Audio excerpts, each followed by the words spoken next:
Chapter 126. Li Hongyuan lightly hooked his lips. His style was boundless, yet his imposing manner was overbearing.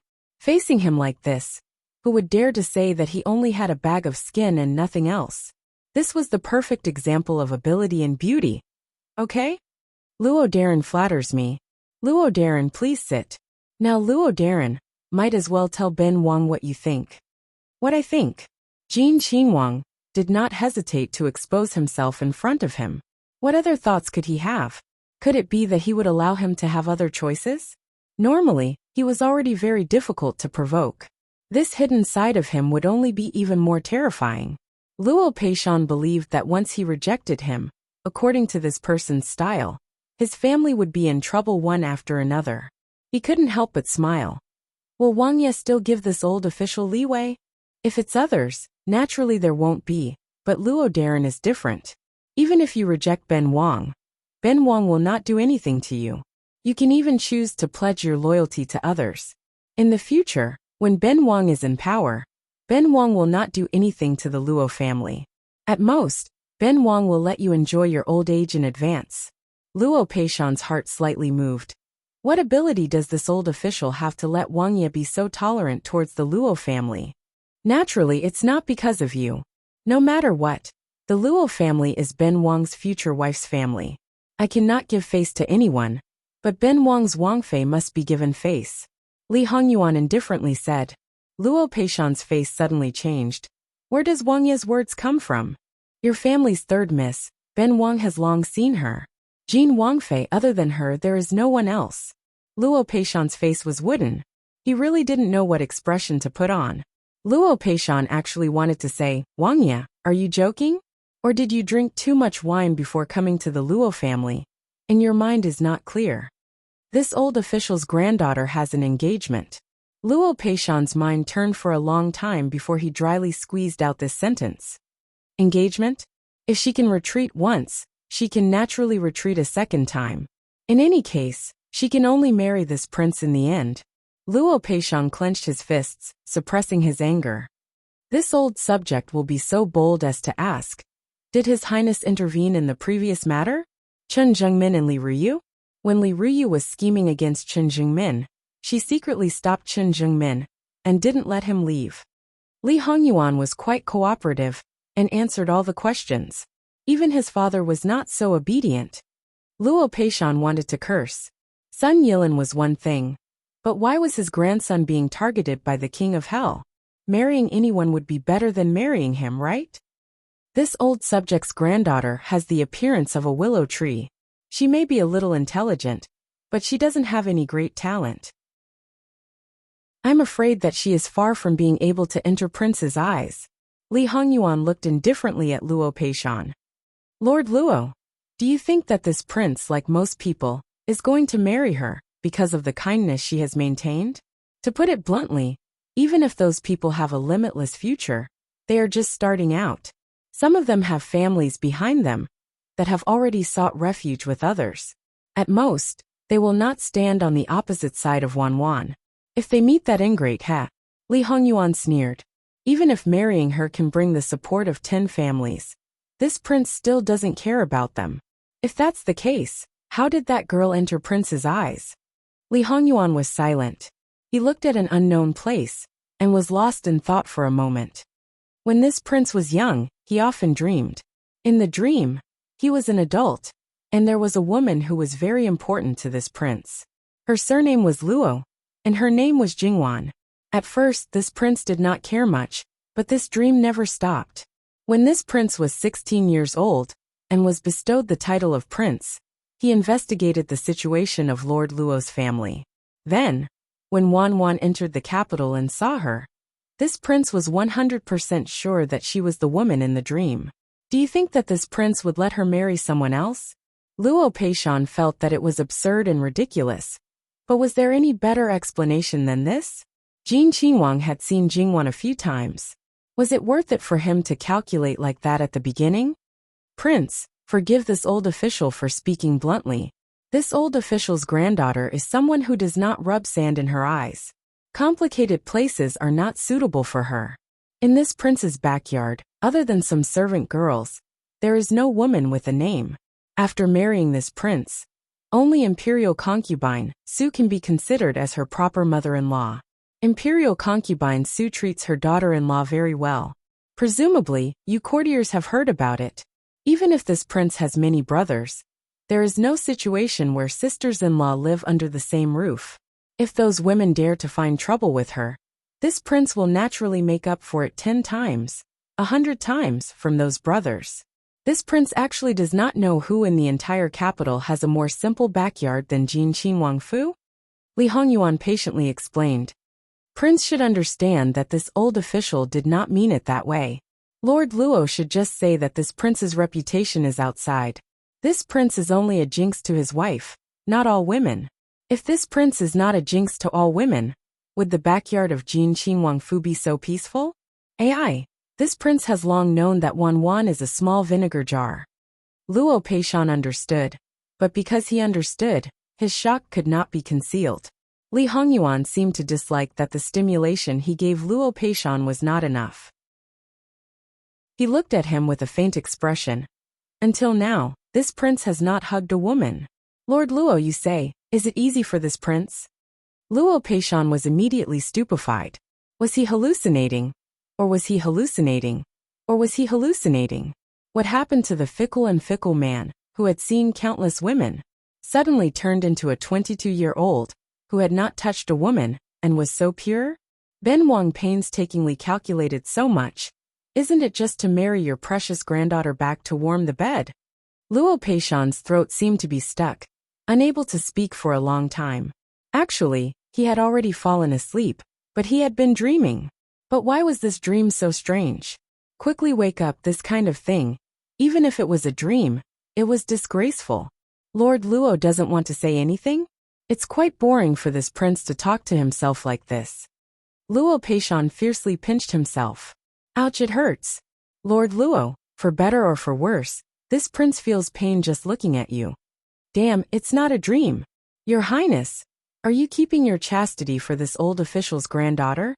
What other reason could it be? Your Highness, even if you want to marry this old official's granddaughter, it seems that you don't have to go to this extent. You are a noble prince, the son of His Majesty, and deeply doted on. Not to mention the entire capital, even the entire Qi Yuan's young ladies, would be able to marry anyone you set your heart on. It's really hard to believe that you are doing this. Didn't this prince say that if I knew that Wan is a vinegar jar? This prince wants her body, and even more so her heart. For her. If I can't be with her for the rest of her life, then there's no need to talk about her heart, right? Luo Peishan's lips wriggled for a moment. Your Highness also has an outstanding beauty to be a Sea Fae. The previous 7 princess-to-be have already been settled. What's a Sea Fae to be? Li Hongyuan was very dismissive. Luo Peishan sucked in a breath of cold air. He thought that at least the point of cursing his wife should be true. He even thought that if his granddaughter was related to him, and cursed by him, what should he say? In the end, this was also part of his plan. At that time, he hadn't even met Third Miss, but he had already done this. It should be known that those young ladies were all of noble status. If their families found out that everything was Prince Jin's doing, no matter how much His Majesty doted on him, he would peel off a layer of his skin. Your Highness, by doing this, where is this old official's granddaughter? The position of Prince Jin's consort can only be Wan's. Lord Luo, do you understand? Li Hongyuan's eyes were somewhat gloomy. Ben Wang will definitely pull out any obstacles. Even if there is a crime, it will fall on this one's head. Luo Peishan didn't know what Prince Jin dreamed of. Why did Third Miss have such a big influence on him? However, there was one thing that he could be sure of. In the end, his granddaughter could only marry him. Your Highness, why didn't you say so earlier? Wan's marriage didn't need to be so troublesome. After the engagement, you took the trouble to break it up. Why bother? Ben Wang's reputation is not good. If her reputation is good, can she marry Ben Wang? Your reputation is not good. It's all your own design. Who is to blame? Wan and Ben Wang's status is very different. If Ben Wang's reputation is good, can she marry Ben Wang? The previous part was already very clear. You don't need to make a summary statement. Luo Peishan was completely speechless. He also knew that Lu Qingdi valued status. Even if she broke off the engagement with Sun Bing by now, there are many people who want to marry her. Is Wang Ye going to let her be engaged a few more times? No, that's not right. If Wang Ye really had such a plan, he wouldn't appear here, coming to win him over to do things for him. It was just in passing. There are too many people spying on us. So you're jealous? Or are you worried about complications? Wang Ye, it's not to the point where you have no other choice. Why do you want the emperor to agree to you marrying this old official's granddaughter? Ben Wang sits on the throne. Naturally, I don't need to care about whether he agrees or not. His mother, in order to marry his granddaughter, Prince Jin didn't hesitate to rebel? Wang was actually an enchantress who brought disaster to the country, right? For Wang Ye to do this, aren't you worried that the emperor will be sad? This old official thinks that the emperor knows about your private actions. Perhaps he is even secretly helping you. Are you his designated heir to the throne? Li Hongyuan seemed to have heard the funniest joke. He laughed for a long time. His voice was low, but there wasn't the slightest bit of joy. Instead, it was sinister and terrifying. If he knew, he would probably eliminate Ben Wang at all costs. Impossible, Luo Peishan subconsciously retorted. The emperor's love for Prince Jin wasn't fake.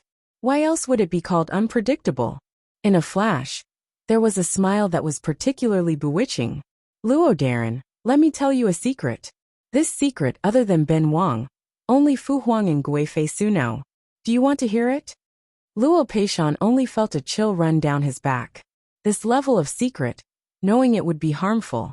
Presumably, this is Wang Ye's family matter. This old official doesn't need to know. He already knew too much tonight.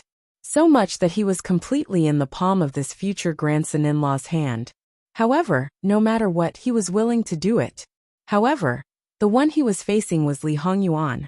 Whether he said it or not, it was Li Hongyuan's. He had no choice but to listen. As for this prince, I am a true devil. Luo Peishan abruptly raised his head to look at Li Hongyuan. How was that possible? The so-called devil was someone born on the 15th of the 7th month. But for Prince Jin's birthday, although he didn't know which day it was, it definitely wasn't in the 7th month. And the other situation was a child born from a dead person. He heard that Prince Jin's birth mother seemed to have died from postpartum hemorrhage. Then, where did the devil come from? Li Hongyuan was full of smiles. Ben Wang was personally cut out by Fu Huang from Mu Fei's belly, who had already stopped breathing. Luo Peishan only felt that Li Hongyuan's smile was even more terrifying than his usual sinister and ruthless expression. Devils were seen as inauspicious. If that was the case, it was already good that Lu Qingdi was able to keep his life. The throne, even if Lu Qingdi only had one son, Li Hongyuan, he would rather adopt a successor than pass it on to him. Secretly helping him cultivate power, sure enough, it was the biggest joke. Because he felt guilty towards his most beloved woman. When that woman cried out for a child on her deathbed, he cut out the devil's child. Because he wanted compensation as the devil's son. As long as it didn't cross his bottom line, he could ask for anything. Luo Darren, do you know how his most beloved woman died? Facing Li Hongyuan's calm and unruffled attitude, Luo Peishan only wanted to plug his ears, or find a place to completely hide. It would be best if he couldn't hear anyone's voice. Li Hongyuan laughed sinisterly and viciously. She was strangled to death by his own hands. He ruthlessly choked that slender and fragile neck, as if he was facing an enemy with a deep blood feud. Even people could hear the sound of bones dislocating. Luo Peishan's mouth twitched somewhat stiffly. To be honest, he didn't believe that Lu Qingdi was someone who would do such a ruthless thing. However, Jin Qinhuang didn't seem to have any need to lie about this kind of thing. The question came again, how did he know about this matter? He just said that other than him, only Lu Qingdi and Gui Fei Su knew about it. It couldn't be Lu Qingdi who told him, so it could only be Gui Fei Su. But under what circumstances did Gui Fei Su tell him? It was reasonable to say that the only person who knew about it other than Lu Qingdi should have kept this secret forever in her stomach. Because once it was known, Lu Qingdi would immediately take her life, even if she was the so-called Gui Fei Su, who was the most favored in the harem. However, Luo Peishan wouldn't foolishly ask for the root of the matter. Tonight's stimulation was too much. His old heart was almost unable to bear it. However, Li Hongyuan probably felt that it was enough. He stood up. Benwang's brothers. Luo Darren doesn't need to trouble yourself to deal with them. Take control of the Ministry of Personnel as soon as possible.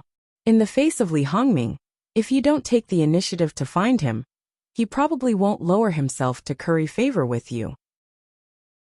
As for Li Hongming, it's fine to do business as usual. As for the others, you don't need to care about them. The Gong Qinhuang. Him. Li Hongyuan sneered. The left governor is Benwang's man.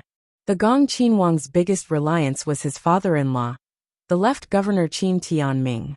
The result, I'm afraid he's even worse than the other princes with maternal families. The imperial court was indeed a tripartite balance of power, but the third one wasn't the Gong Qinhuang who was slightly weaker, but Jin Qinhuang, who could be said to be the most powerful one. Digression. I didn't update yesterday, so the author left a comment, but some of you probably didn't see it. Here the author apologizes. https://www.bicken.com/11/11807/66535050. HTML. We will deal with it as soon as possible. After reporting, please wait patiently and refresh the page. Please remember the domain name of this book, www.bicken.com. Bikugo mobile reading website, bicken.com. Chapter 127. Luo Peishan expressed his pity for the Gong prince. Li Hongyuan seemed to have seen through Luo Peishan's thoughts. Luo Darren can still take pity on Li Hongyi. After all, in his eyes, Qin Tianming is loyal to him. This is probably one of the few things he can be proud of. Luo Peishan was silent. On the surface, he was suppressed by this person, so he could only take a detour. In the dark, he was also poached, schemed against and framed, but he couldn't find the real culprit, so he was fiercely fighting with others. Each and every one of them was sharpening their swords, preparing to deal with this person after ascending the throne. But they didn't know that they were all played in the palm of his hand. In his eyes, they were like jumping clowns. Thinking back to before, no. Wang Ye, this old official's granddaughter, fell off the cliff at White Dragon Temple. Was it also your doing? That was an accident. Although it was an accident made by Wan Fangfei, Wan Wan and the others were only implicated. How could Benwang joke with Wan Wan's life? The assassination was indeed prepared. But it happened to be Wan Wan's accident, so it was brought forward. Luo Peishan choked on a mouthful of old blood. You really can use everything to scheme against me. What unexpected saving grace. It was clearly a trick, put on by this living king of hell, deliberately letting the third girl spend a night alone with him. If he really had his eyes on Wan Wan, according to this person's bad conduct, nothing happened. Luo Peishan wouldn't believe it even if he died. At most, it will be a kiss and a hug. Before the wedding, Benwang won't let Wan Wan lose her virginity. Then I really have to thank Wang Ye. Luo Peishan said through gritted teeth. We're family, you're welcome. Li Hongyuan said shamelessly. Who the F***ck is your family? I can't afford it. Luo Peishan finally understood Lu Qingdi's mood when he was enraged by this king of hell. He really wanted to beat him up. Taking advantage of his good granddaughter, he still dared to say such shameless words? His skin was even thicker than those old foxes who had been in the government for decades. Farewell, Your Highness. It's getting dark, so Your Highness, please be careful of your steps. If one walked too much at night, one might bump into ghosts. Li Hongyuan nodded. Can I take it that Lord Luo is showing concern for his future grandson-in-law? Luo Peishan responded with two sneers. Fortunately, Li Hongyuan didn't know that he had sent people to Qian Prefecture's Luo family several years ago. He also didn't know that the most trusted person by Jingwan's side was once his people. In addition, he had many spies in the Luo family, both in the open and in the dark. If Luo Peishan knew about this, he might really be so angry that he would vomit blood. Li Hongyuan was too thick-skinned, so he didn't think much of it. Someone who was standing guard outside quickly came in and respectfully handed over a booklet. She didn't hear anything about her master being a Japanese. But the emperor strangling her master's mother to death was like a gust of wind in her ears. The risk of being valued was too great. Should she consider exchanging with someone else next time? Li Hongyuan took it and casually handed it to Luo Peishan. Lord Luo, take a look. It'll be helpful for you to control the Ministry of Personnel. Although Luo Peishan was furious, he didn't refuse this kindness. Lord Luo only needs to manage the Ministry of Personnel's affairs. You don't need to do anything else, including Jingwan's marriage. When the time comes, just let nature take its course and cancel it. Luo Peishan watched as Li Hongyuan quickly disappeared into the night. He couldn't help but think of two people, Chen Jingmin and Sun Yilin. In the past, he was still picking on them for snatching away his good grandson. But now he was full of sympathy for them. It was said that people were shrewd with age. How could he not see that they had fallen in love with his good grandson? Originally, to be able to get engaged with the girl he liked was already considered to have fulfilled his wish. He only needed to wait for 1 or 2 years to complete the last step. But just as he was feeling proud of his success, a bolt from the blue came. Think of Chen Jingmin, the grand scholar and the third scholar. In the end, he wasn't happy at all. If he didn't get over it, his future might even be delayed. In a situation where he didn't know the truth, he only thought that his luck was bad. But after knowing the truth, his luck was indeed very bad. Being regarded as a thorn in the flesh by the king of hell wasn't just bad luck from 8 lifetimes. There was also Sun Yilin. Originally, there was no hope. But now, he had regained what he lost. Unfortunately, he didn't know that this was just an illusion. His happy marriage was actually a paving stone for someone else's fate. Right now, he might still be happy, but who knows when his joy would turn to sorrow. Luo Peishan now felt particularly sorry for them. In fact, they were all good children.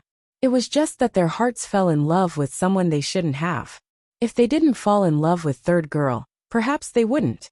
No, this admiration hurt the heart. If it wasn't admiration, they might not be able to escape unscathed.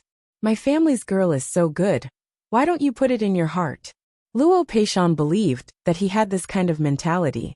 Standing from the perspective of the king of hell, who never acted according to common sense, he might think that the person that Ben Wang could fancy, you guys actually didn't fancy? Hee. This final outcome might not be any better than not admiring. Perhaps it was even more miserable. In short, as long as it was a paving stone chosen by the king of hell, then it was an unlucky person. In Luo Peishan's opinion, Jin Qinhuang should have prepared at least 2 more people. And according to the standards of the previous 2, he was afraid that they were all first-class young talents. It should be said that Jin Qinhuang really had deep feelings for his own good grandson. The people he chose were all the objects of admiration of countless women in the boudoir. This stepping stone had to be chosen to be the most outstanding. Really, he couldn't help but be convinced. Although in fact Jingwan's 2 marriages, the men were chosen by themselves. But, if a certain person wasn't satisfied, then he was afraid that before the engagement, it would be ruined.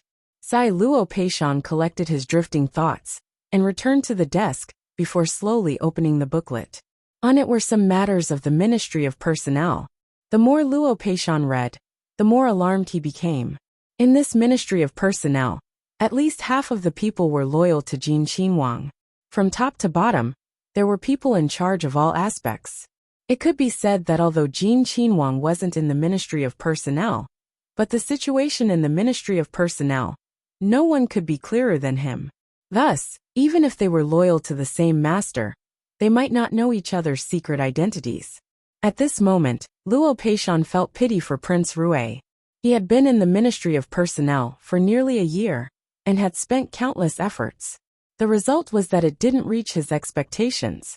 More than half of the people he roped in were Jin Qinhuang's people. How was this assistance? It was clearly destructive. He would never be able to obtain the most real thing. Everything he knew was 90% true and 1 false. False things weren't usually obvious, but at crucial times, any bit of wrong information could cause failure. If the Ministry of Personnel was like this, then what about other places? Luo Peishan didn't believe that he hadn't interfered. However, Luo Peishan was becoming more and more fearful of Li Hongyuan's methods. Without any advantage, without anyone's support, he was able to reach this point alone. This was too frightening. To make an enemy out of this person, even if one had heaven-defying luck, they might not necessarily be able to compete with him.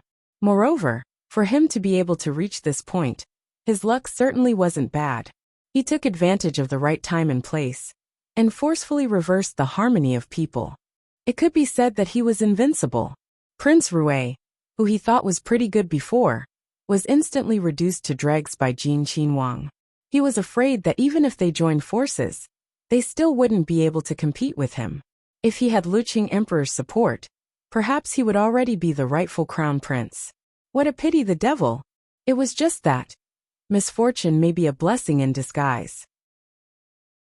If Jin Qinhuang's birth mother was still alive, he would be the true son of heaven, pampered by his parents, flattered by all kinds of people around him. Then, perhaps he would be far from his current achievements. Luo Peishan silently burned the booklet. His own good grandson. Would she really marry such a man in the future? And would such a man really guard a woman for a lifetime?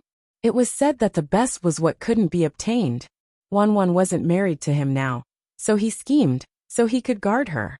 But in the future, after he got what he wanted, perhaps that love from the dream would fade little by little. He would become like the other emperors, with a harem of 3,000 beauties? Luo Peishan softly sighed. Facing this one, he could only do whatever he said. There was no room for resistance. However, Jin Qinhuang, this person, was forbearing and flamboyant. This kind of person often kept his word. Whatever he said he could basically do. Perhaps that good grandson of his really had this kind of luck? Luo Peishan thought through this and gradually put down his worries. Besides, it was already set in stone. There was no use for him to worry now. As for the taboo of the devil, Luo Peishan didn't care at all. Seeing that the booklet had completely turned to ashes, his manservant hurriedly came in and knelt down with a plop. It's been so long, where have you been? Luo Peishan asked without batting an eyelid. Laoi, this one accidentally fell asleep. This one deserves to die. This one. Alright, get up. It's getting late, go prepare and rest. Yes. Most likely he didn't fall asleep, but was drugged. The next day, because there was no morning court, Luo Peishan directly went to the Ministry of Personnel Yamen. Along the way, many people saw that he was calm and composed, without the slightest bit of melancholy. Was it really so, or was it a forced act? In fact, they could more or less see it. Thus, many people looked at each other in dismay. What was going on? Yesterday, after the morning court, they could clearly feel that when he saw Li Hongming, the other party smiled at him. Luo Peishan smiled even more sincerely. When Li Hongming asked him to take care of him, Luo Peishan's witty words were even more slippery. Li Hongming's face was still smiling, but in his heart, he wasn't so happy. What was going on? Could it be that without him knowing, Li Hongyi's side made a move? Not only did they resolve the misunderstanding, but their relationship also quickly became harmonious in a short period of time. https://www.bicken.com/11/11807/66535052 HTML chapter error. Click here to report. No registration required. We will deal with it as soon as possible. After reporting, please wait patiently and refresh the page. Please remember the domain name of this book: www.bicken.com.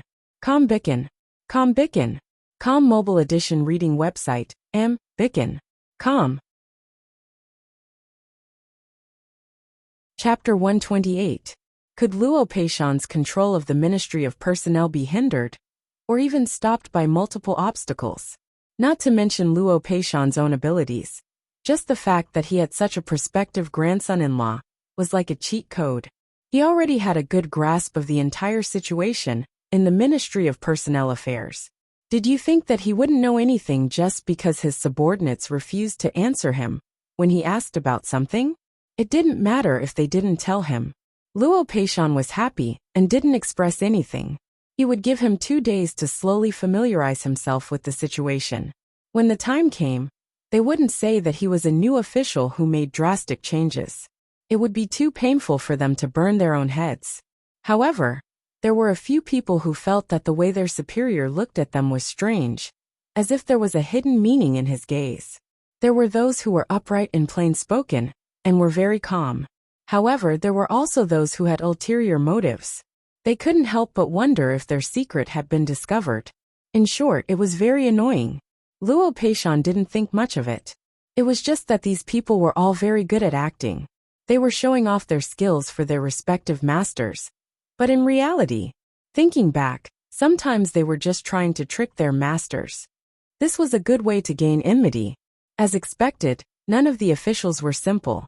There was another person who wasn't very comfortable. That was Luo Peishan's eldest son-in-law, Yuan Xiaoqiao's father. Originally, if his father-in-law was his superior, he would be doing better. However, he was on Prince Rui's side. He had once wanted to pull his father-in-law to Prince Rui's side, but he didn't succeed.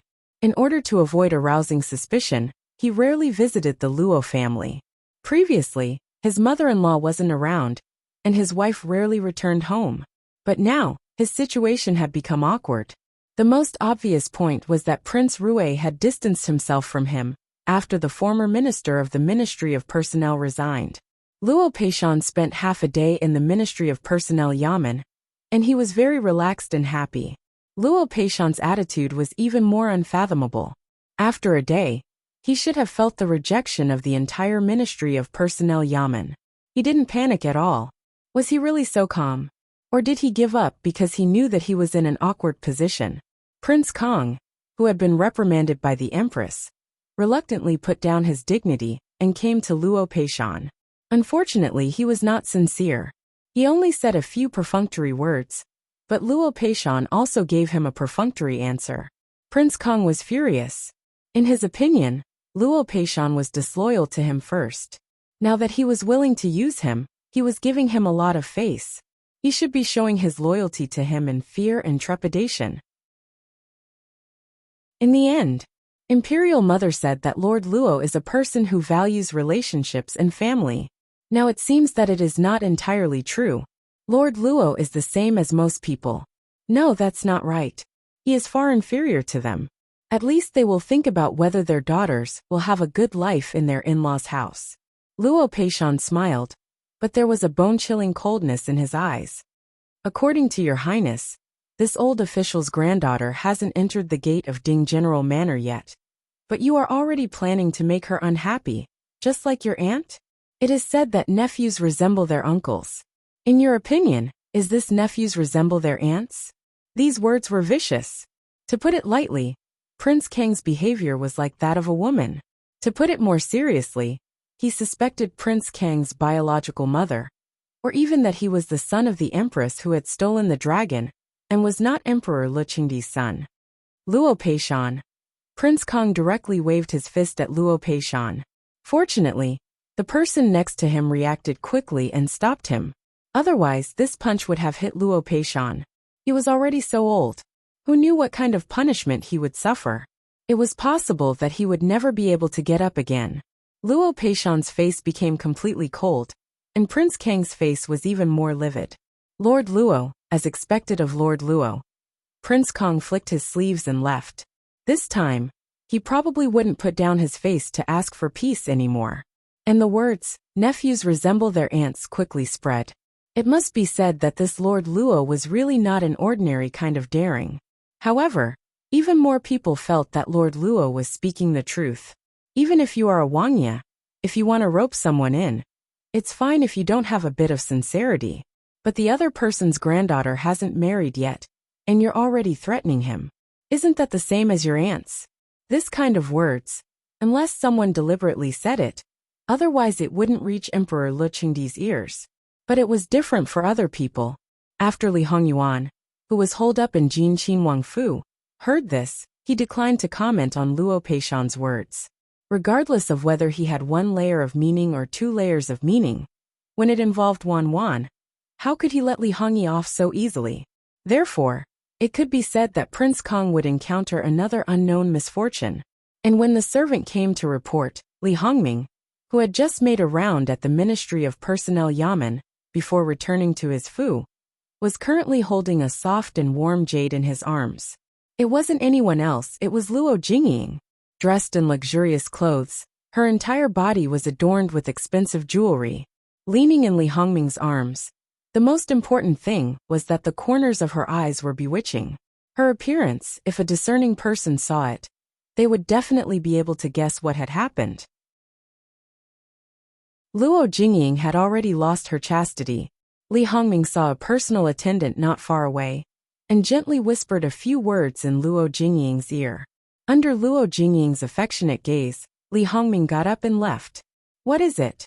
That personal attendant told Li Hongming the words that came in from outside in full detail. Nephews resemble their aunts? Li Hongming smiled very playfully. That idiot probably didn't even think of the second layer of meaning. Otherwise he wouldn't have given up so easily. Unfortunately, there's nothing to do about this. But Li Hongyi has pushed Luo Peishan even further, which is a great thing for this prince. Li Hongming glanced at Luo Jingying. Because the two of them had the most intimate relationship, Luo Jingying no longer concealed the look in her eyes. Li Hongming smiled gently on the surface, but in his heart, Luo Jingying was no different from a prostitute in a brothel. She was a good girl, but she learned the art of sex. She was really not the ordinary kind of cheap. So this was how men were. They had clearly enjoyed it, but they felt that the girl was not chaste enough. You may leave. As for Luo Peishan, there was no need to call him in immediately. It still needed a gradual process.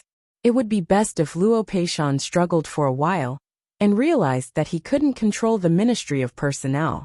It wouldn't be too late to reach out then. Then he could watch Li Hongyi continue to act. Before Li Hongyuan could turn around, another attendant came to report. Your Highness, the princess consort and concubine Wu, the dancer that Li Hongming took from Li Hongyuan, came by just now. They only stood for a while before leaving.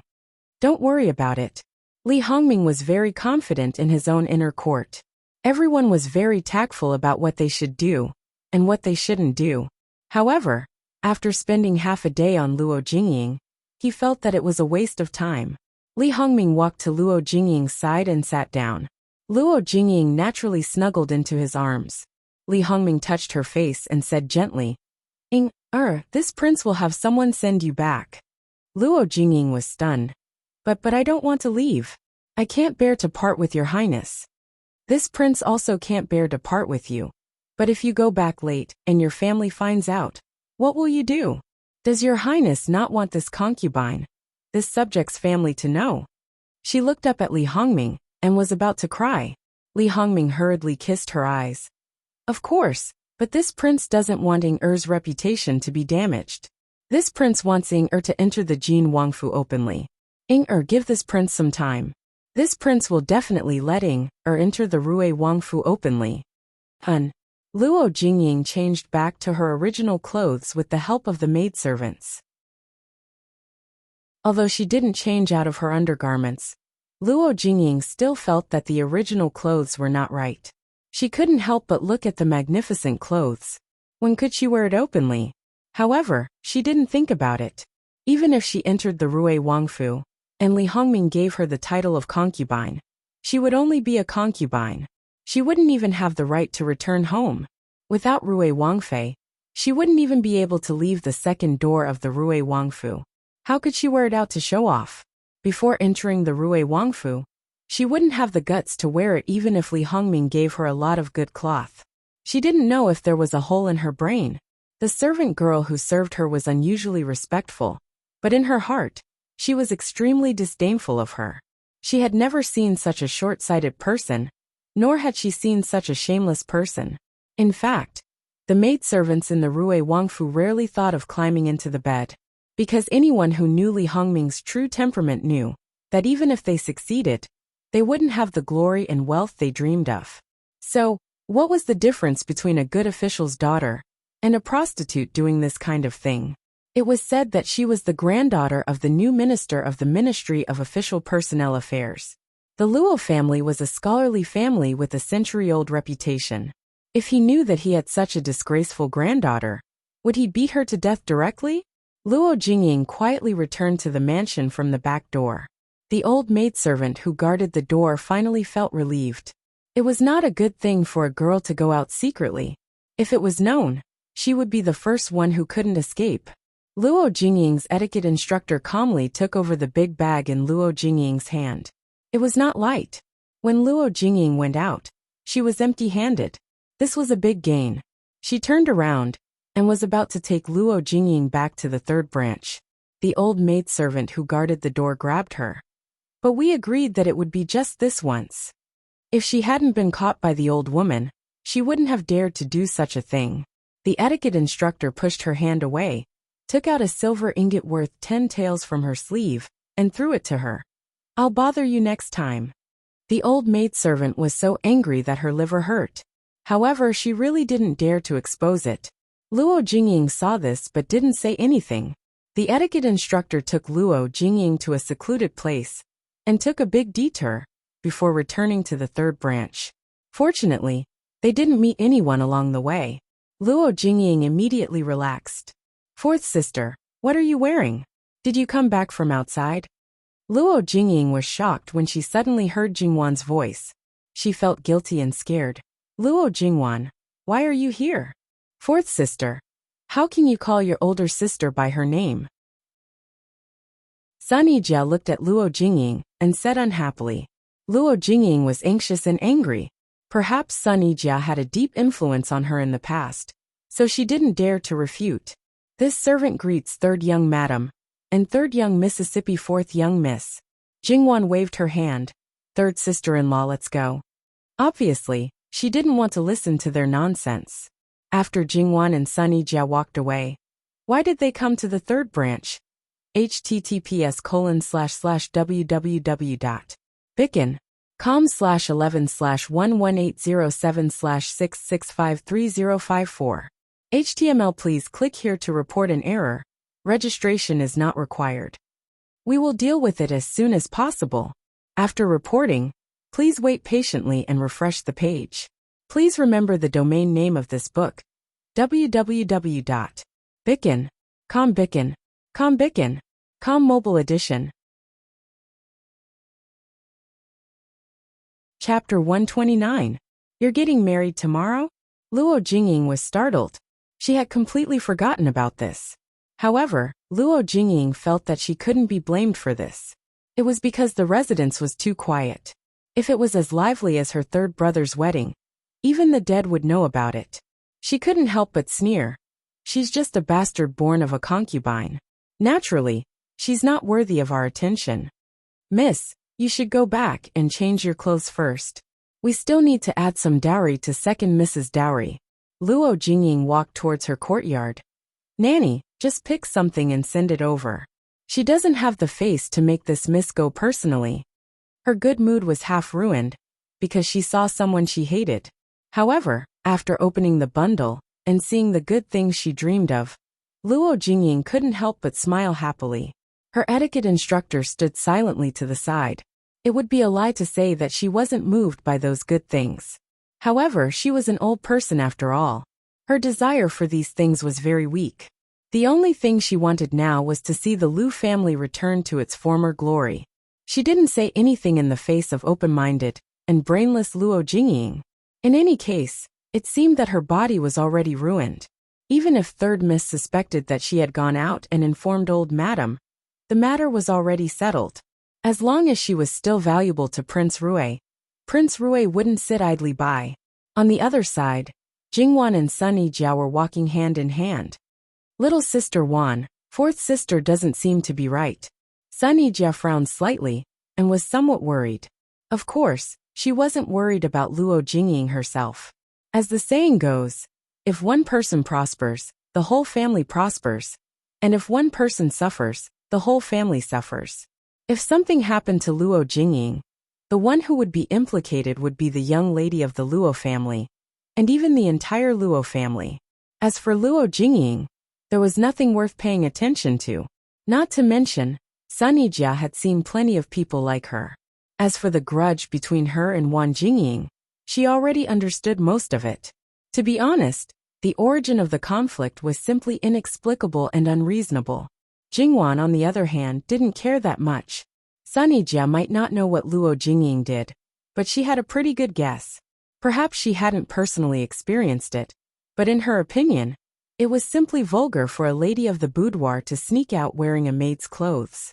There was a 99% chance that she was meeting her lover. He had no idea who the other party was. Just tell grandmother. We don't need to care about this kind of thing. Third Miss Luo was very relaxed now. Although, after careful consideration, it should be possible to roughly guess Luo Jingying's date. There were only a few people who could catch the eye of the arrogant Luo Jingying and dare to reach out to her. You're right. We don't need to care about it. Sun Yijia smiled. Today, Wan Jingying seemed to have changed a little. She seemed to be more casual. She couldn't help but think of what old Madam said when she rushed to the flower garden yesterday. This small change should be a good thing. Jingwan didn't even tell old Madam Luo personally. She just casually sent a maid. After that, she didn't hear anything else. However, important guests came to the house. Yesterday, before she left the flower garden, her grandfather had already told her that a few shameless people would come to admire the flowers today. Of course, this adjective was summed up by Jingwan. Her grandfather didn't say it so directly, but it was the meaning behind his words. Thus, without saying anything, she directly asked the servants to carry the tricolor peony to the front yard. The servants by Luo Peishan's side came back. This was almost within Jingwan's expectations. According to the degree of those people's infatuation, as long as it was a rare and famous item, they would probably be fascinated by it and say hundreds and thousands of words of praise. Therefore, she waved her hand and asked them to move the other flowers, including Emolan, away. However, Jingwan didn't expect that her grandfather's people would come for the third time. This time, they didn't come to move the flowers, but brought a person. A very unexpected person. The lotus flower that rose out of the water. Wan Fangfei. It had to be said that when she saw the gentle and moving smile of Wan Fangfei, Jingwan didn't even know what expression to put on for a moment. She had already suspected that this was a deeply hidden pervert. However, through some side understanding from Sun Yijia, Wan Fangfei shouldn't be the same as her. It seemed that there were no signs of rebirth. After all, her intelligence and elegance had always been within the scope of a woman in the boudoir. If she really was reborn, she should be thinking of ways to influence the situation outside the inner residence. In a situation where outsiders didn't know, she was imperceptibly influencing Wan Ruizhang? No, although Jingwan had only met Wan Ruizhang once or twice. But from the information she got from her grandfather, Luo Peishan, she could basically infer that Wan Ruizhang was actually a very male chauvinist person. If it was only a small matter, he wouldn't care. But if it involved the imperial court, 8 or 9 times out of 10, he wouldn't talk about it in the inner residence. As a person who didn't transmigrate or rebirth, a girl in the inner residence, even if she was vicious and scheming, she could still find the source. But where did this pervert come from? Although it was possible that some people were really born with some mental illness, the fact was that the influence of the day after birth was greater, wasn't it? Wan Fangfei touched her face in confusion. Third Miss Luo is looking at me like this. Is there something on my face? Jingwan lightly hooked her lips and joked. It's just that I was bewitched by the sudden appearance of a beauty. Wan Fangfei probably didn't expect that Jingwan would speak like a lecher to tease her, and her expression was clearly a little confused. Younger sister Wan, your mouth is still so sweet that it makes people want to pinch you. Wan Fangfei turned around and saw that the seemingly arrogant Sun Yijia didn't put on any makeup, but her complexion was rosy and her brows were relaxed. It was obvious that she wasn't as cold as before, and it could be seen that she was living a good life. The more noble the status of a woman in the boudoir, after marriage, there weren't many who could be more comfortable than in the boudoir. It should be said that 99% of women were like this. Not to mention that Sun Yijia's face was disfigured, but she was living a better life than in the boudoir. It was really 1 in a million. It really made people jealous. Hello, third young Mistress Luo. Hello, Miss Wan. Sun Yijia calmly accepted the title of other people's child in the past, and even returned a rare smile.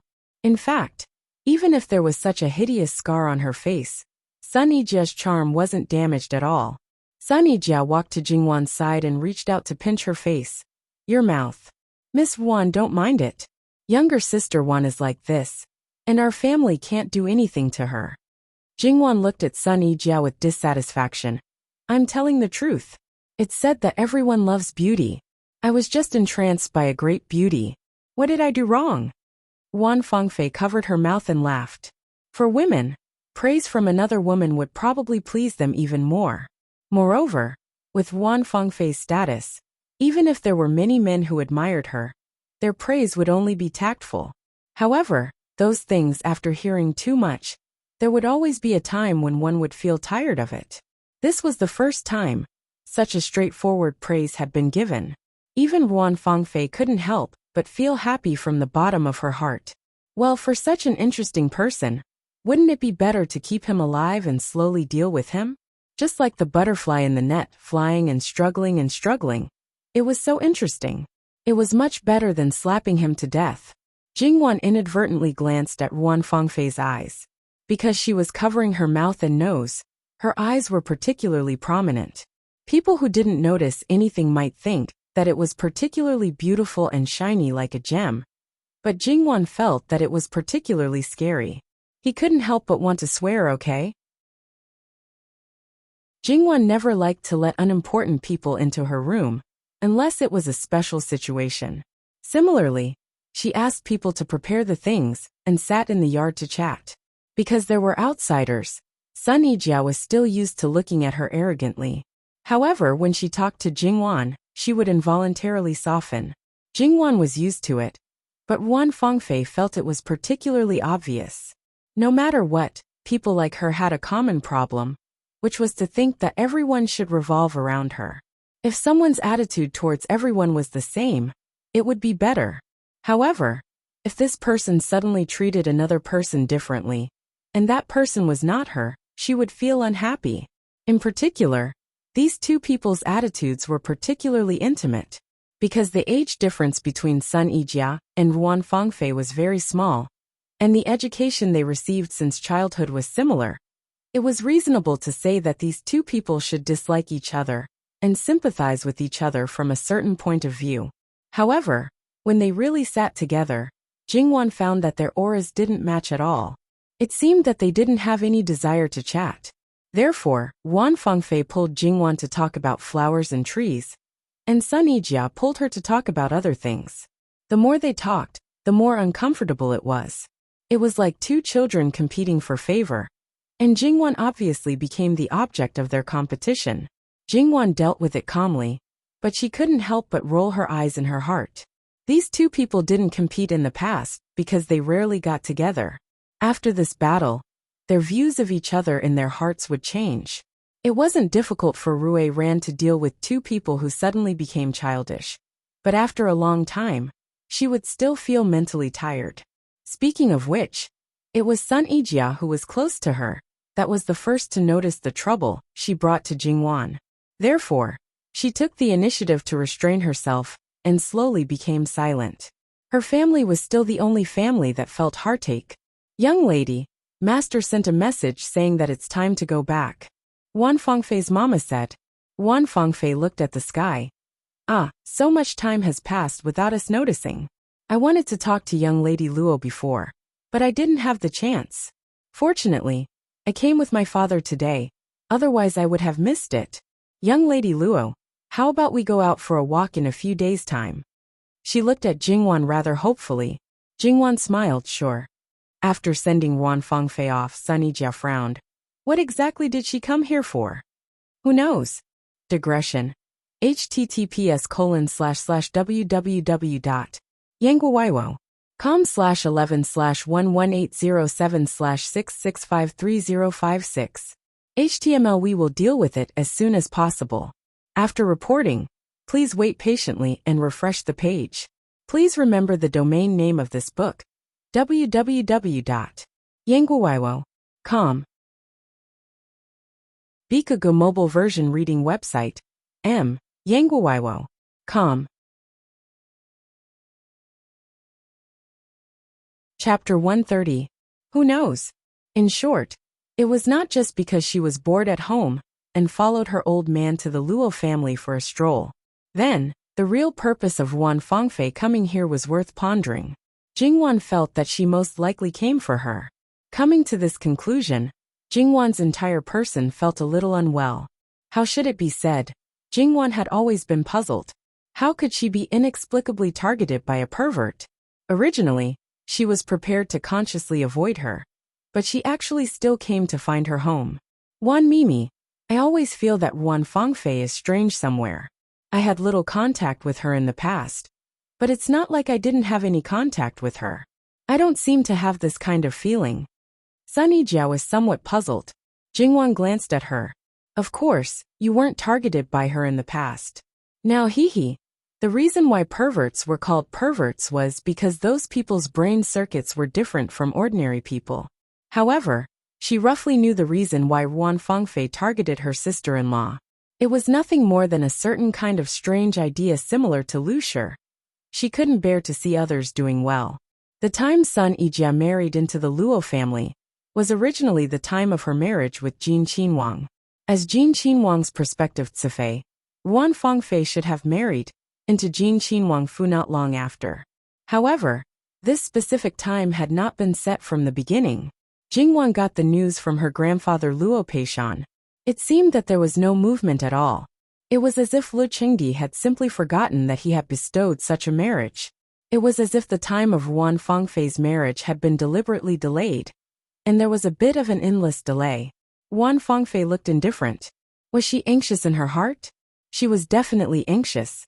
Without Sun Yijia, she was still a prospective Cifei, but she still couldn't marry over. That was the man she had longed for a long time. It was clearly just a step away, and she could legitimately get close to him. But in her eyes, it should be a very easy step. But she always felt that it was abnormally difficult. What exactly was the problem? Why was it deliberately delayed? No one would believe such an excuse as not marrying into the family. If he really wanted to, wouldn't it be better for her to marry him as his consort? She was very clear that the problem did not lie with Liqing Emperor, nor would it be with Su Guifei. The marriage was already a foregone conclusion, so the Empress could not possibly disturb it. After thinking about it, the reason could only be Jin Qinhuang himself. Perhaps he was dissatisfied with what he had done in the past? He wouldn't. He wasn't someone who would care about such things. She had unparalleled talent and beauty. She would be the best wife for him. She had always cared about her, hadn't she? In that case, there must be some other reason. He just didn't think of it. Wan Fangfei wanted to personally ask Li Hongyuan. However, she never had a chance to see him. She wanted to go directly to Jin Wangfu. But if she really went, she could forget about keeping her good reputation.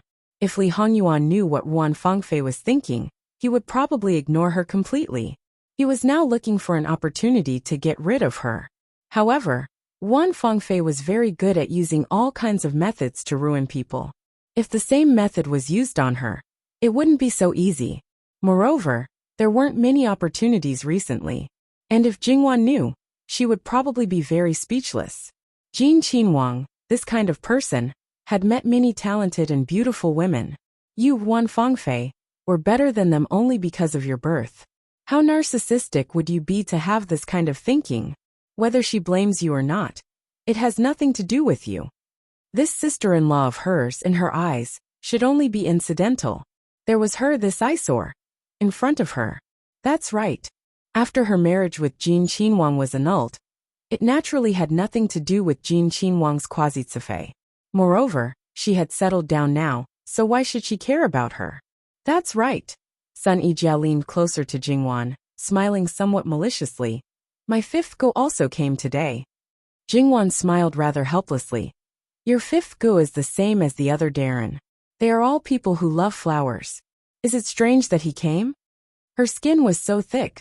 What was this bit of teasing considered? Sun Yijia looked at her with a smile. She wanted to pretend that she didn't understand and muddle through. Fine. Wan Mimi, after you marry my fifth ge, how should we address each other? You call me sister-in-law, and I also call you sister-in-law? It's still early. Jia Jia Jia can call me whatever you want. Jia Jia Jia? Since I married into the Luo family, you haven't called me that. Is this a hint? You can think whatever you want. Sun Yijia suddenly reached out to touch her face, with a bit of worry and pity. You and my fifth ge to me are both very important. If you two walk together, it would naturally be very good. However, to be honest, after becoming a member of the Luo family, I don't approve of you marrying my fifth ge that much, especially after my mother's actions. Wan Mimi, if she really wants to make things difficult for you, you will have a hard time living under her. In the past, I took it for granted, because I was used to it, because there was no comparison, and because my mother also avoided me for some things. I thought that being her daughter-in-law was actually nothing. After marrying into the Luo family for a few days, I don't want to enter the inner courtyard anymore. That place is like what you said, a dragon's pool and a tiger's den. To have you trapped there for a lifetime, I feel uncomfortable just thinking about it. Why did you suddenly mention this out of nowhere? In fact, when you were discussing the marriage with my fifth ge, I wanted you to reject this marriage. However, such a big matter is not something that I can blindly meddle in. Moreover, you have always had your own ideas. You naturally agreed to it for your own reasons. However, there are some things that I feel really uncomfortable keeping in my heart. I don't feel good if I don't say it out loud. Anyway, Wan Mimi, you also have feelings for my fifth ge. If it's possible, you should cancel this marriage. Jingwan looked at her in surprise. This change in attitude was a little too fast. Just now they were still talking about the issue of how to address each other in the future. In the blink of an eye, she was asking her to cancel the marriage? You really think so? Sun Yijia nodded very firmly. After all, a girl can't compare to a man. Marriage is like a second reincarnation. It's really too important. If a man doesn't like his wife, he will take in a concubine. If he doesn't like one, he will take in another one. As for a girl, if she doesn't like her, she can only sulk. Even if my fifth ge doesn't get what he wants as time passes, it will slowly fade away. It won't have too much of an impact. However, I also know that there are some things that I can only say verbally. If others find out that I urged you to cancel the marriage, I will definitely be scolded in all kinds of ways. Especially fifth ge. He will definitely hate me for the rest of his life. Jingwan couldn't help laughing. She picked up a small snack the size of a fingertip and stuffed it into Sun Yijia's mouth. You're the only one who worries about nothing. Sun Yijia almost choked. She covered her mouth and swallowed the snack with great difficulty. She was rather indignant. Who am I doing this for? Yes. For me. I appreciate your kindness. Don't worry about me. I have to live my life. I'm not a pushover. If I really get bullied, I won't be a punching bag forever. One had to know that her fighting prowess was forced out of her. She might not be good at otaku fighting now, but she had seen countless girls who were as innocent as a piece of white paper. After entering the palace, they could become masters of palace fighting. Even a rabbit would bite if it was forced into a corner. If she was forced into a corner, she would also turn evil. She might have looked down on herself before. She should treat herself better. She should learn from Jin Qinhuang. It would be best to let the people who made her unhappy die of sullenness. In the future, even if her husband was dissolute and unfaithful, she shouldn't obediently give up her position. Being a virtuous wife and loving mother, even if she didn't care, she should find some trouble for him. Just treat it as finding fun for herself. Her days were too dull, it would really be very boring. Ai, what a pity. She didn't have Jin Qinhuang's life. In front of many people, she couldn't show off her might. In the front courtyard, the others left reluctantly. Luo Peishan had spent a lot of effort to protect those treasures that were covetously eyed by those old men. Mother, next time, he wouldn't let this group of bastards come to his door. In this group, the youngest was close to 40, while the oldest was 60 to 70. Sun Yilin really couldn't be any more fresh and tender. After he knew that these people would come to the Luo family, he came on his own. He was the first to come, and moved a lot of good things from his own courtyard, saying that it was for Luo Peishan. Now he dawdled and stayed until the end. In fact, Sun Yilin rarely had dealings with the older generation. The elders that he usually saw were all dignified, strict, and meticulous. Today, after meeting them, he knew that this was perhaps only one side of these elders. In private, when they met their beloved things, they would even be like children, fighting with each other until their faces and ears turned red. After that group of people had been sent off as if they were sending off a plague god, Luo Peishan's gaze fell on Sun Yilin. His indignant heart gradually calmed down. After looking for a moment, he couldn't help but sigh in his heart. He thought of Jin Qinhuang who appeared in front of him last night. After knowing his unknown side, and even more after knowing that his bad reputation was only for the sake of smoothly marrying his own good grandson, he looked at the others. Even if Jin Qinhuang's ability to anger people was still the same, from all aspects, not to mention a group of young masters, even the old foxes of their age might not be able to compare to him.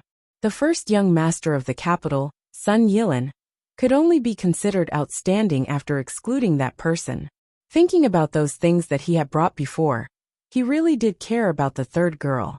Unfortunately, there was Jin Qinhuang, that living king of hell who planned meticulously step by step. No matter what, he couldn't get what he wanted. While he sighed, he couldn't help but feel pity again. However, Luo Peishan couldn't show it too obviously. Some things, if noticed by others, would cause serious consequences. You are considerate. Despite this, Luo Peishan still couldn't put on his initial bad attitude towards Sun Yilin. Sun Yilin still remembered before the engagement Luo Peishan's attitude when he looked for him. His nose wasn't his nose and his eyes weren't his eyes. Even if he had to bear the hostility of others, he would be righteous. Now he was so amiable, especially during the day when he had such a conflict with Prince Kong. Now he didn't know if he should be flattered or terrified. After Luo Peishan sat down, he also let Sun Yilin sit down. Because he knew that Sun Yilin wouldn't become his own grandson-in-law, Luo Peishan spoke a lot with Sun Yilin out of guilt, and also out of love for talent. At least at this moment, he genuinely taught Sun Yilin as his own grandson. Because he had already entered the officialdom, he also talked a lot about the ways of being an official. Similarly, Luo Peishan didn't come in third place in the senior high school either. He didn't choose to enter the Hanlin Academy, but chose to be sent out. His experience, to a certain extent, was enough to be called legendary. Listening to him really made one feel as if they had studied for 10 years. His experience as an official were of great help to Sun Yilin.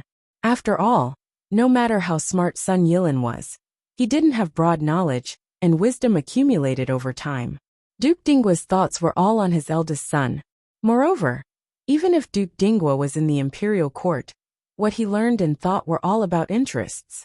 He put Duke Dinggua's mansion and the Sun family in the first place, which was completely different from people like Luo Peishan. What he could teach Sun Yilin happened to be what Sun Yilin hated the most for so many years. Therefore, even if Duke Dinggua wanted to teach him carefully now, he was not interested in learning. Now, Luo Peishan was undoubtedly helping him make up for his shortcomings. In Sun Yilin's view, Luo Peishan was training his future grandson-in-law, whether it was for this reason or his own shortcomings. He listened very attentively, and his attitude could be said to be respectful. When he encountered something he didn't understand, he promptly raised it, and Luo Peishan was also unusually patient to answer his questions. Seeing that it was getting late, Luo Peishan didn't mean to see the guest out, and Sun Yilin also didn't intend to leave. "Why don't you stay at the Luo house tonight? What does Brother Lin think?" Luo Peishan suggested. Sun Yilin was naturally very happy. It would be impolite for this student to refuse. Luo Peishan nodded and sent someone to Duke Dinggua's mansion to report. Sun Yilin might think that this was Luo Peishan's recognition of him, and Luo Peishan didn't know when Prince Jin would break up this marriage. Perhaps it would be tomorrow. Therefore, the opportunity was rare. If he had time, he would teach him more. After all, once the engagement was dissolved, Sun Yilin would have no reason to come. When Duchess Dinggua Foreign heard that her son was going to stay at the Luo house for the night, her expression was somewhat distorted. It must be known that since Sun Yilin was born, unless he went out of the city to play and stay in a village, or to places like White Dragon Temple, As long as he was in the city, even if it was his relatives and friends, he had never stayed at other people's houses. He always said that other people's houses were not comfortable, but now he made an exception, just because it was the maiden home of the woman he liked. Duchess Dingwaforen was very clear that if it was another woman that Sun Yilin didn't like, even after marriage, he would not stay at the Yu house. For the third miss of the Luo family, how many times had this first time appeared? Duchess Dingwaforen thought that she couldn't count it clearly. At the same time, not only did her impression of Jingwan become worse, but even the Luo family was killed by her. In her opinion, the Luo family was shameless. They actually used an unmarried girl to keep her son. Otherwise, according to her son's temperament, how could he stay overnight? What kind of scholarly family was that? It was clearly a brothel. Such a family taught a girl who looked dignified, but who knew how lowly she was in her bones. Now that her son held her in such high regard, when he married her in the future, would he marry her daughter-in-law or her ancestor? If she didn't kill her arrogance, she didn't know if she would do something more shameless. Come in. A nanny beside Duchess Dingwaforen came in. Madam, go and reply to that side. I agree to meet them tomorrow. Yes, madam. That was why it was said that once a person became paranoid, they would become unreasonable at certain times. Why did she think that her son was a delicious cake, that others wanted to get by with unscrupulous means? Duchess Dingwaforen was not the only one who cared about Sun Yilin staying overnight in the Luo family. Of course, no one's thoughts would be as dirty as Duchess Dingwaforen's. Some people thought that Prince Kang's people wanted to win over Luo Peishan through Sun Yilin, while Prince Kang's people thought that Luo Peishan was expressing goodwill to the Empress, and Prince Kang through Sun Yilin. Was it sincere or not? Prince Rui pushed him to the position of Minister of the Ministry of Personnel. Did he deliberately sow discord, or did they secretly collude with each other? Because Luo Peishan was now in the teeth of the storm, people always paid attention to him. It was not difficult to know what was going on. However, at this time, the palace gate had been locked, but the Empress still knew the news at the first time. It was not that she had control of the palace to the extent that ordinary people could not reach, but that she cared about the news outside the palace, which also proved her ambition in another way. She did not believe in her son. She could only feel at ease when everything was under her control. As for Luo Peishan's words, "My nephew likes his aunt in the daytime," the Empress naturally thought of all kinds of possible hidden meanings at the first time. It would be a lie to say that the Empress was completely indifferent, but there was no reason for her to hold on to this matter. If she really did not let it go, people would think that she was guilty. Her son really came from an improper background. Maybe at that time, he would be like the yellow mud falling into his pants. Besides, the Empress had always been good at enduring.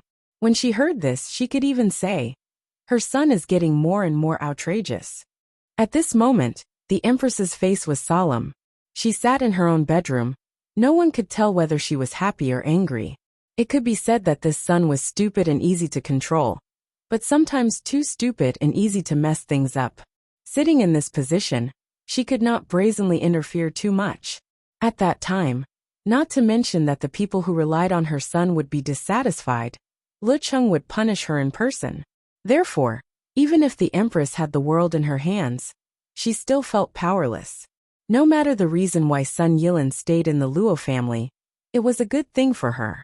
Although the grandfather and grandson did not talk all night, they still went to bed very late. In the morning, Luo Peishan was preparing to go to court. If it was not for the servant who reminded him that the second young lady was getting married today, he would not have known. However, even if he knew, Luo Peishan did not have much of a reaction. In his memory, Luo Jingqiang's face was blurred. He had people randomly pick 2 pieces of calligraphy and paintings and send them over to add to the dowry. The dowry was sent to the groom's house yesterday afternoon. These things added to the dowry naturally went with Luo Jingqiang today. Digression. Adjust the update time https://www.bicken.com/11/11807/66530559. HTML. We will handle it as soon as possible. After reporting, Please wait patiently and refresh the page. Please remember the domain name of this book: www.bicken.com. Bicken.com mobile version reading website, Bicken.com.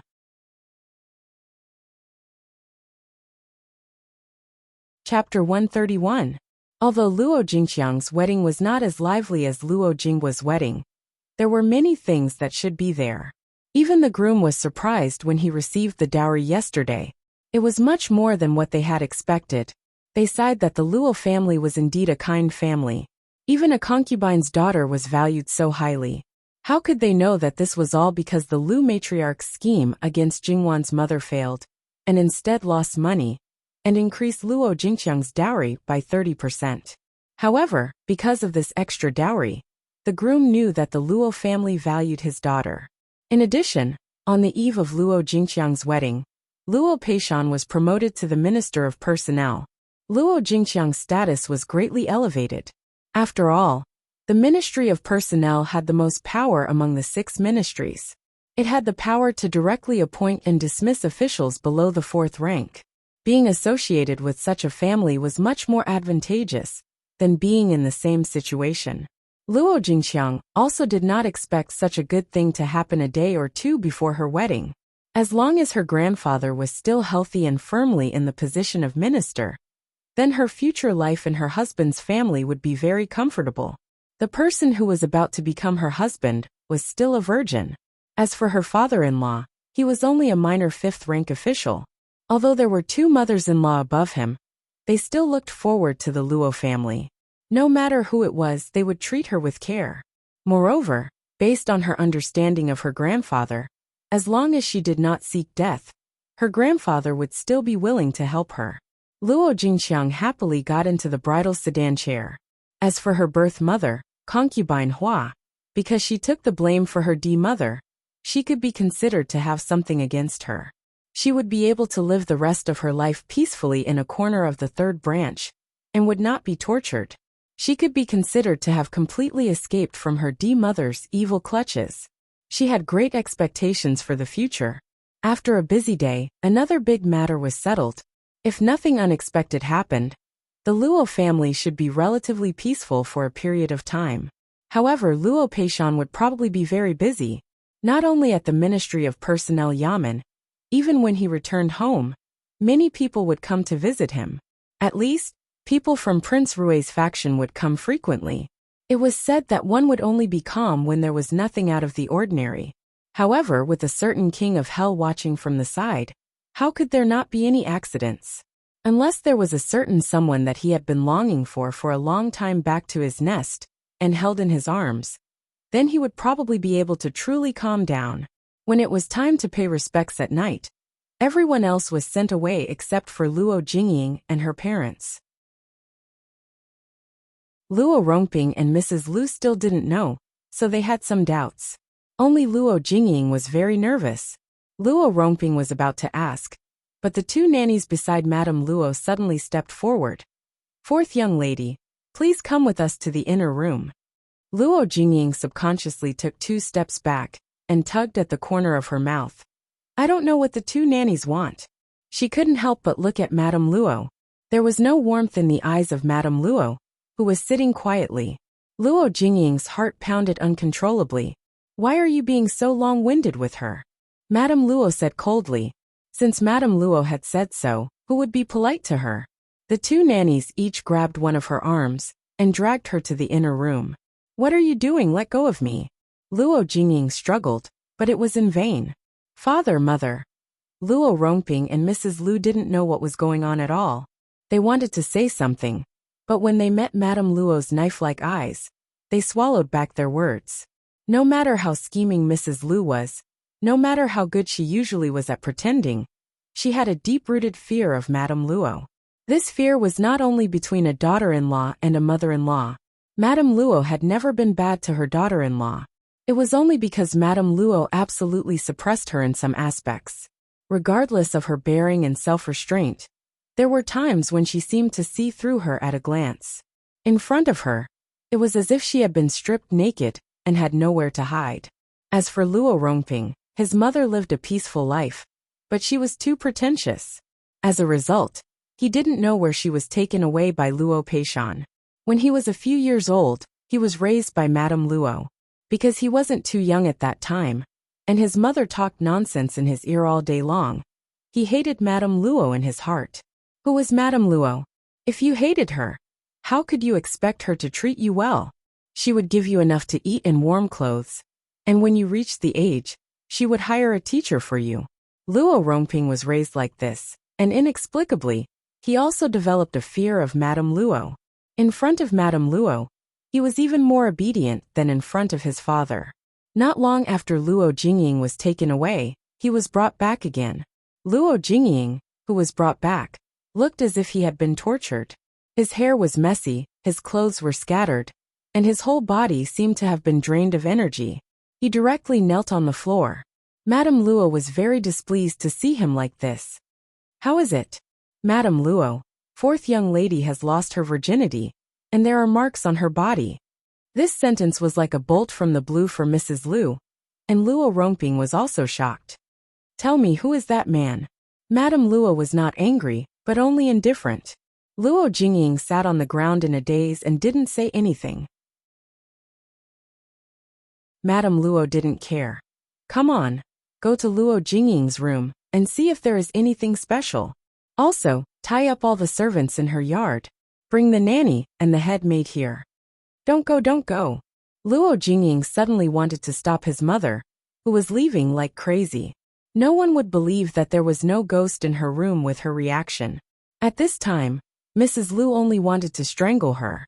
Because of the incident in Great Princess Royal's residence last time, she was already very disappointed with her, and planned to give her the cold shoulder.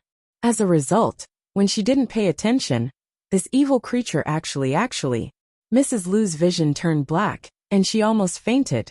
Luo Rongping directly stepped forward and kicked Luo Jingying.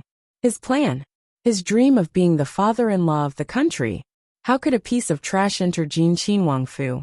That kick was full of anger, and he used all his strength. Luo Jingying let out a sharp cry of pain. Now that Darren is showing off, why didn't you do it earlier? Madame Luo coldly reprimanded. Luo Rongping stiffly retracted his foot and retreated. However, when he looked at Mrs. Lu again, his eyes were as if they were dipped in poison. In his view, his daughter's virtue was all because she, as a mother, didn't teach her well. Look at how good his eldest son was. And his eldest daughter wasn't bad either. Only this daughter made him lose face.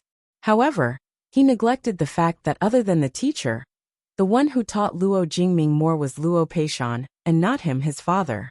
Luo Jingxiang was also raised by his concubine mother. In his eyes, that concubine's daughter had always been petty and unpresentable. It was only recently that she had changed.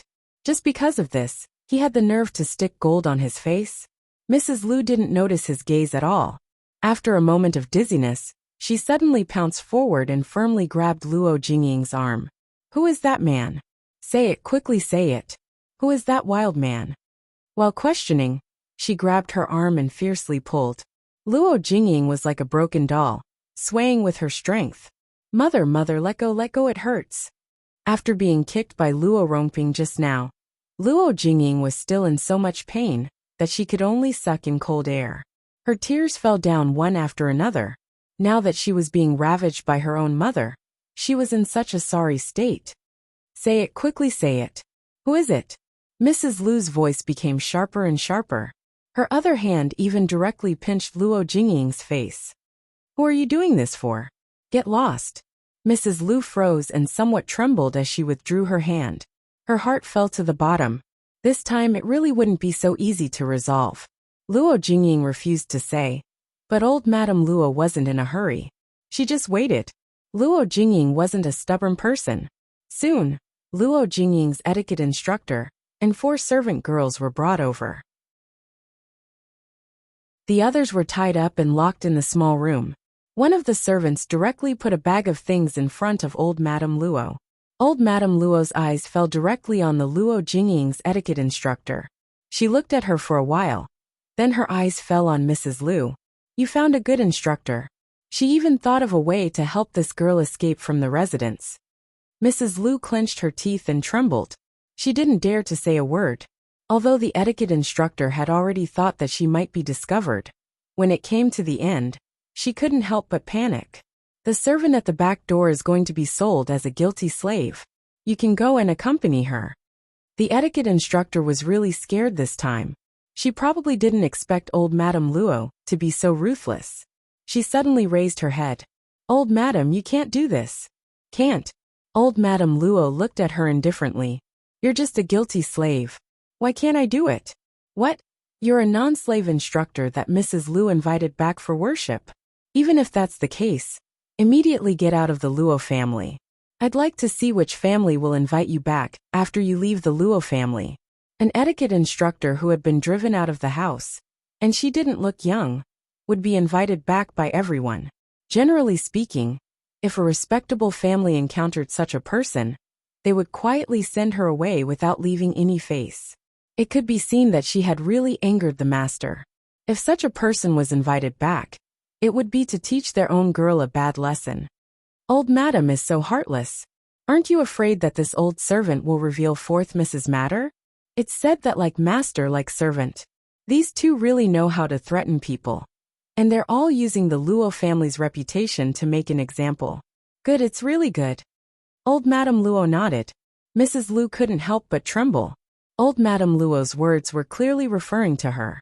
Because of concubine Huan's matter, she had threatened old Madame Luo. Now, every time old Madame Luo mentioned it, she regretted and worried. Old Madame Luo used her hand to open the bag on the table. When she saw the things inside, especially a phoenix tail hairpin, her eyes were exceptionally cold.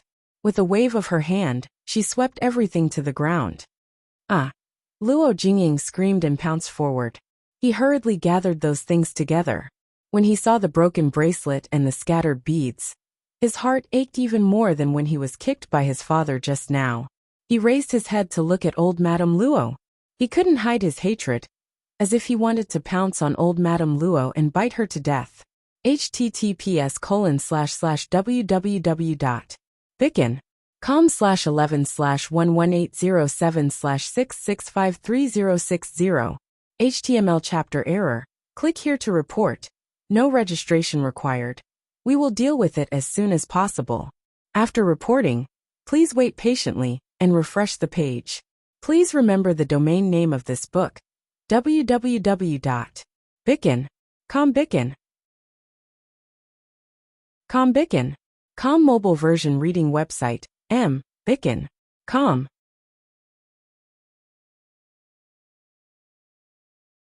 Chapter 132. Madame Luo was so angry that she laughed. I didn't expect the Luo family to have someone like you. I thought that you were young and naive, so you were deceived. But now, it seems that you're willing to do it. Since you don't want to talk about it, then forget it. Go back and pack up.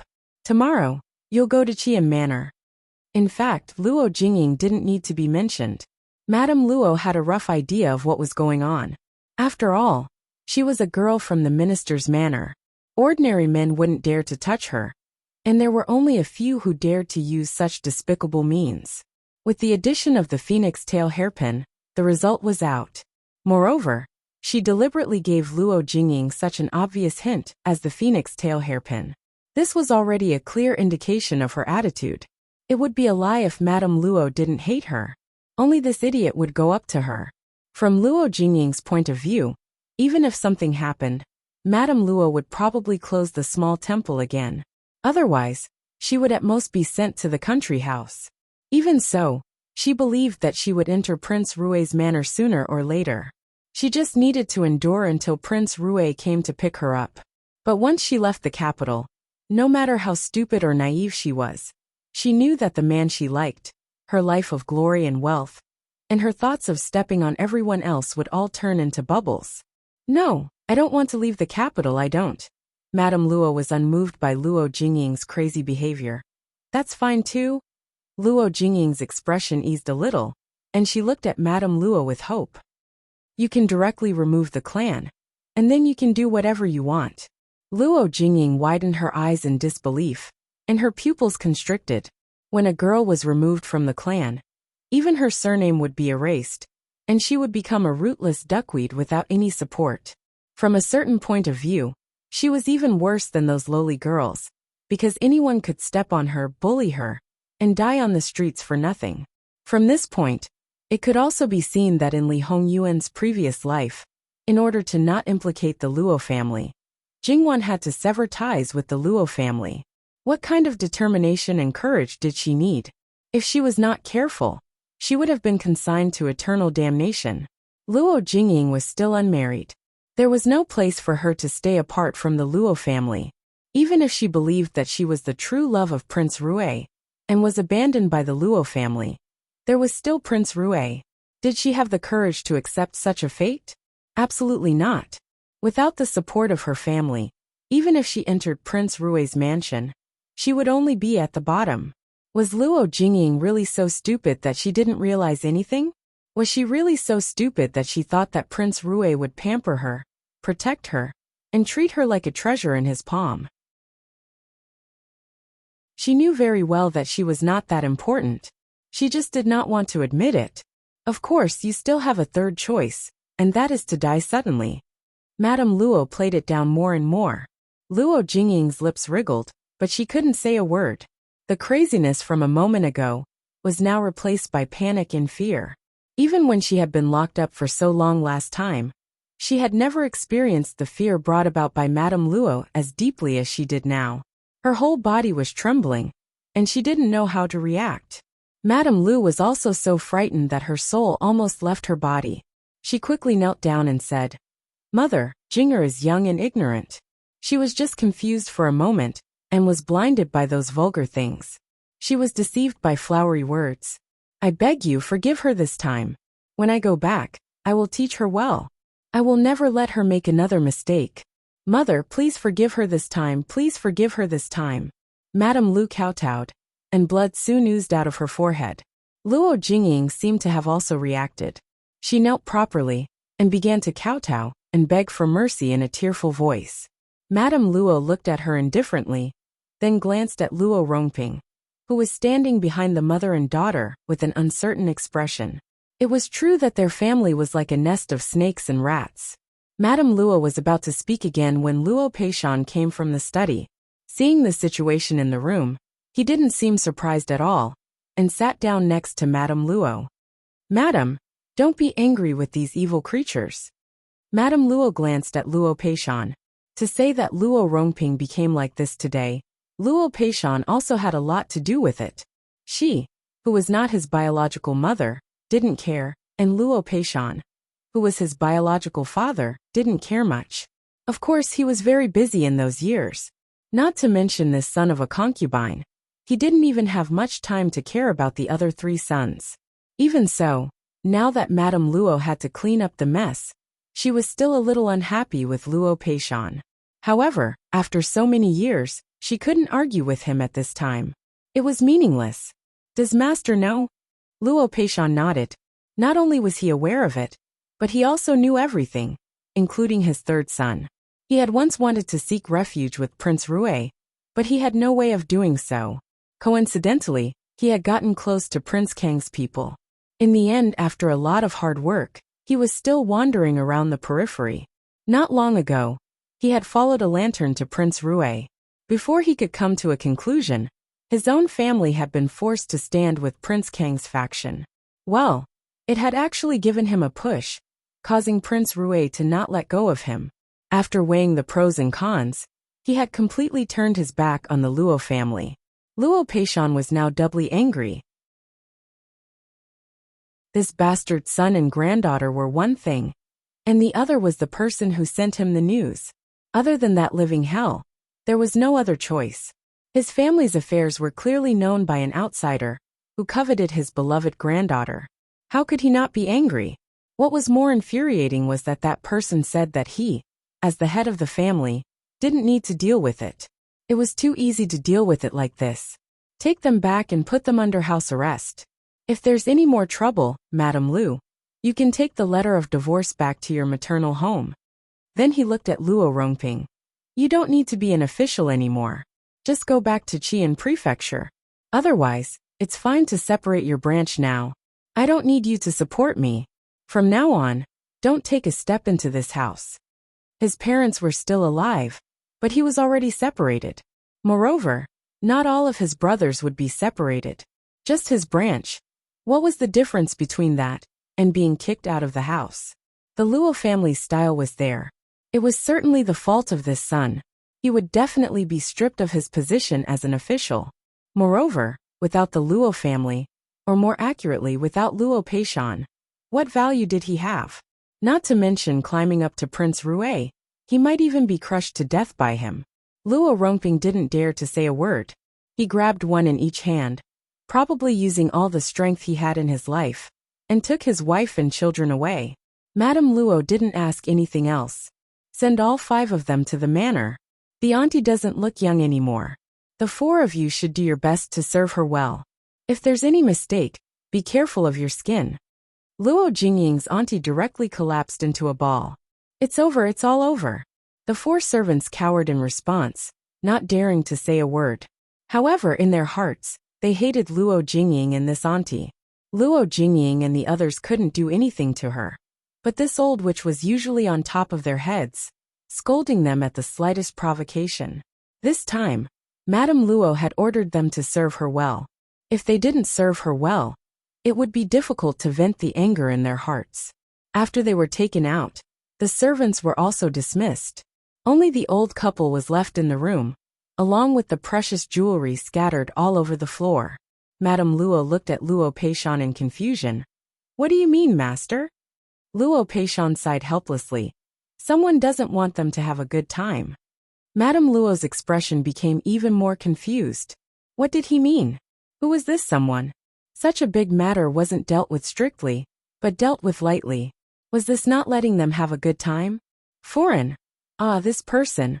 Only when they think that they got what they wanted, that they stood at the top, and then shattered their hopes and fell into the dust will they know pain. Only when they are hopelessly struggling on the verge of death, living a life worse than death, will they be able to vent their anger. Madame Luo's heart jumped. Who had such a big enmity with the Luo family's 3rd branch, that they had to go to this extent?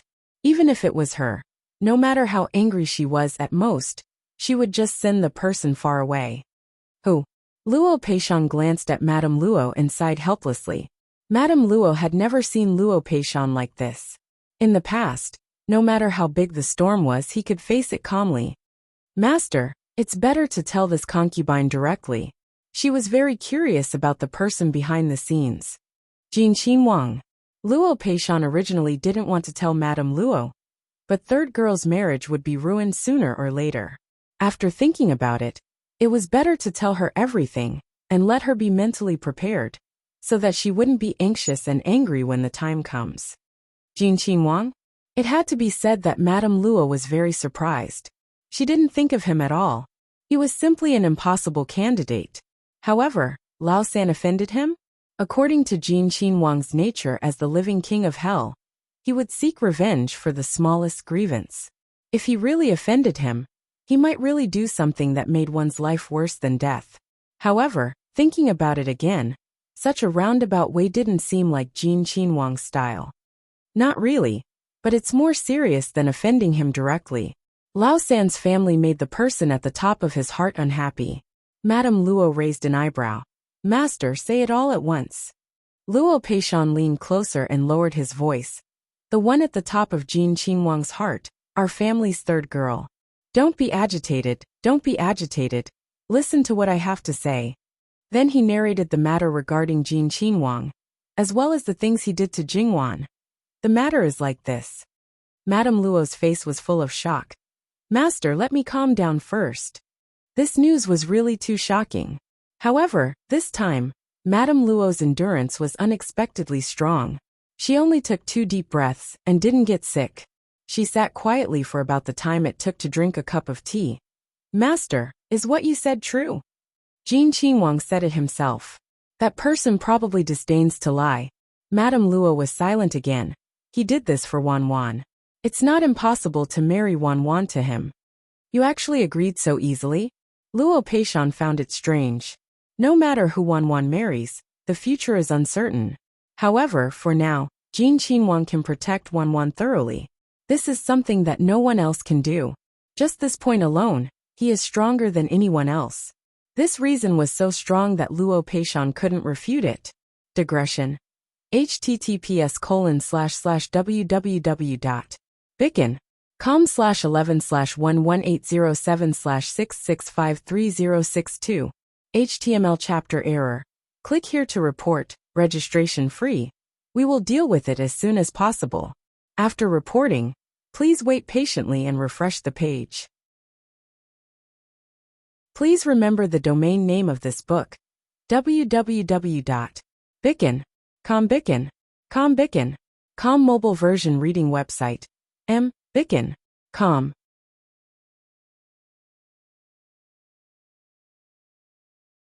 Chapter 133. The husband and wife were silent for a moment. Then old Madame Luo spoke again. Jin Qinhuang means to send Luo Jingying to Prince Rui's Fu? What about Luo Rongping? How will he deal with it?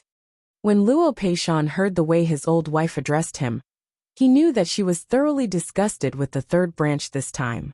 Luo Peishan also didn't want to redeem anything. That son of his refused to listen to his advice and stubbornly clung to his own course. He even thought that he, as a father, didn't like him and wanted to cut off his future. Rui Qinhuang wants to detain the third branch as a chess piece to control our Luo family. He has already coaxed Luo Jingying to be dead set on him, and has completely coerced and enticed Lao San to lean towards him. Since that's the case, what harm is there in fulfilling their wishes? Only, I don't know what kind of expression they will have when it's all for naught in the end. Old Madame Luo coldly snorted. Can't you blame the heavens and accuse others and push all the blame onto others?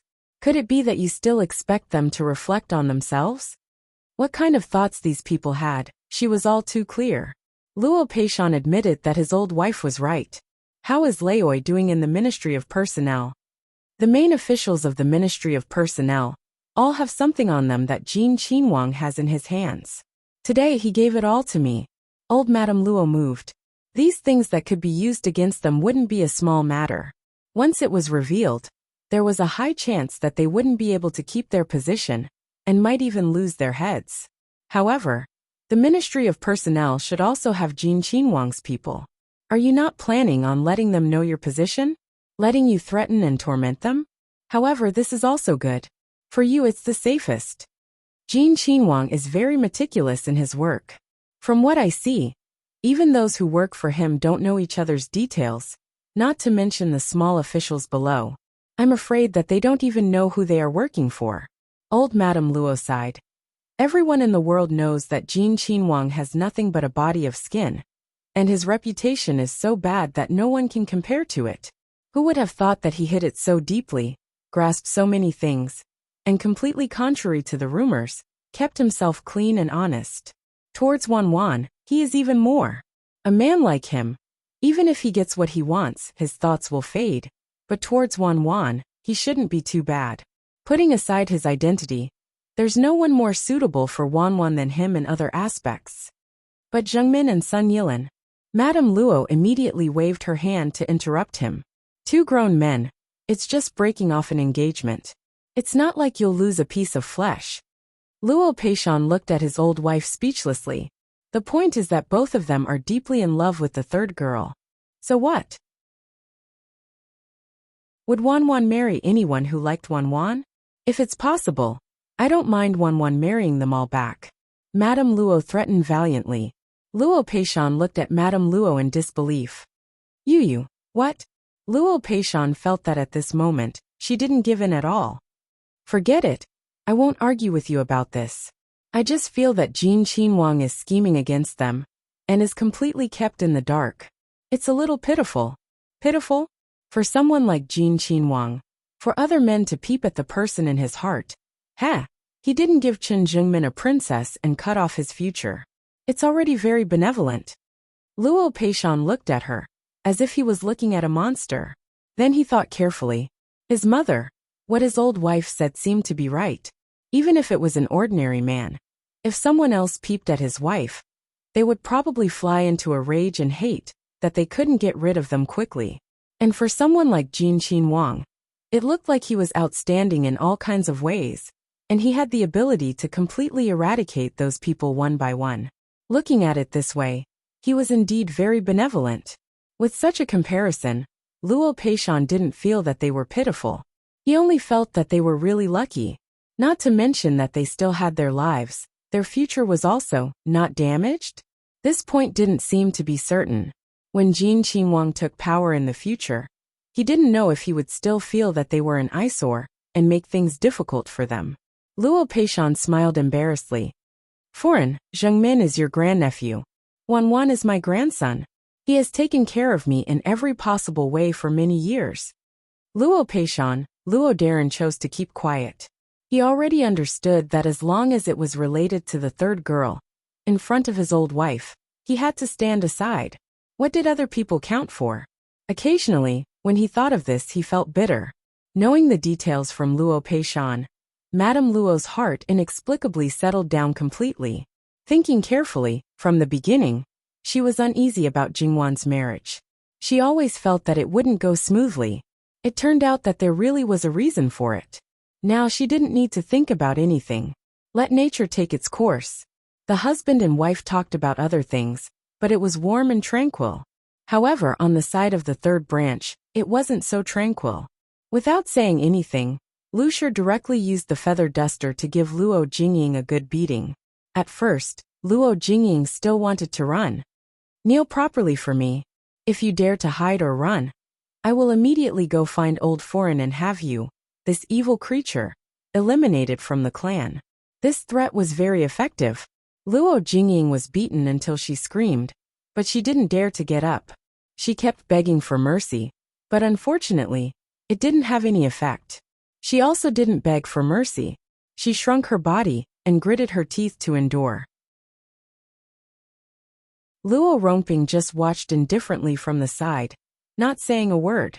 Until Lu Shi was tired of beating, she casually threw the feather duster away. Now, tell me everything clearly. Now Luo Jingying didn't dare to hide anything. Luo Rongping originally thought that she had hooked up with someone else. He didn't expect that it was Prince Rue. His originally gloomy face suddenly brightened up. Since father only grounded her, then it must be Prince Rue who sent him a message. Now the matter has been settled. You should teach her how to serve Prince Rue in the future. Also, her injuries should be healed quickly. If Prince Rue comes to pick her up one day, what will happen to her body with injuries? In any case, she's a girl. You were too cruel just now. Then he flicked his sleeves and left. Lu Shi didn't have any expression. She was probably numb to it. I saw it. This is your father. Selfish, hypocritical and heartless. In his eyes, you are just a chess piece to seek glory, splendor and wealth. When you're useful, you can barely be regarded as a treasure. When you're useless, you're even worse than a blade of grass. Luo Jingying endured the pain and lowered her head in silence. If you like Prince Rue, mother won't object. Even if you get close to him, it's fine. But you're so stupid to give your body to him at this time. Originally, you had some value, but now Lu Shi sneered. Don't you know how many people want to cling on to our family after your grandfather was promoted to the Minister of Personnel, including those princes? You girls of the right age, the marriage of a girl is the best bargaining chip. If you keep him hanging, he may welcome you as a concubine in the end. But now, you can only wait to be carried in a small broken sedan chair. Moreover, if Princess Rue doesn't let go of the matter of you losing your virginity before marriage, then you can forget about turning over a new leaf in this lifetime. Mother, that won't happen. Prince Rue likes me.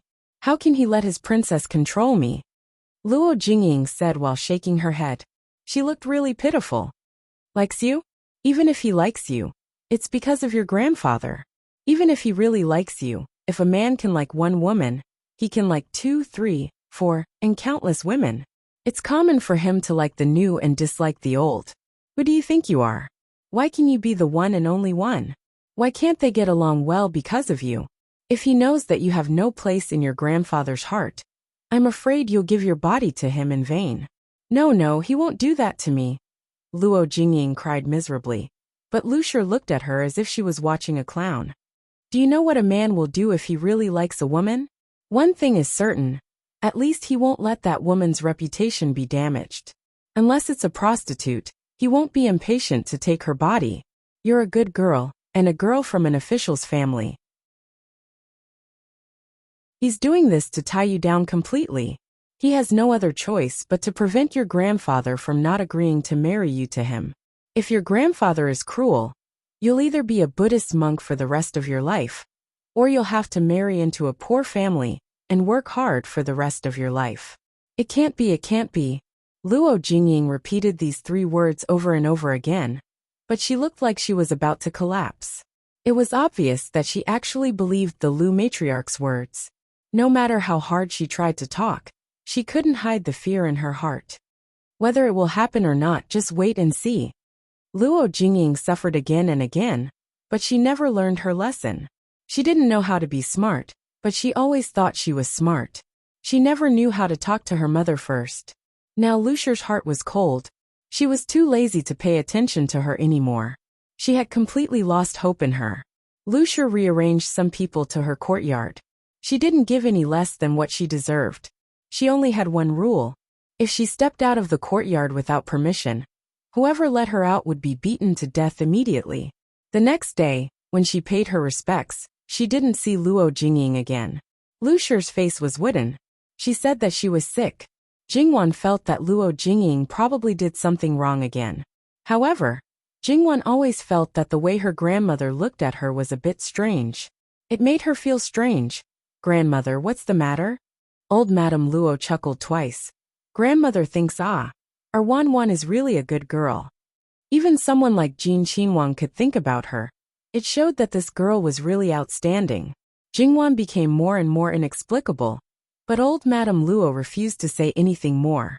Wang Shi, who usually came first, was the last to arrive today. However, little Wang Shi also came. This was also the first time Jingwan saw her after the last makeup incident. Her complexion looked good, her spirit was still good, and there was a faint smile in her eyes. It seemed that she was really getting better. Old Madame Luo looked at her carefully.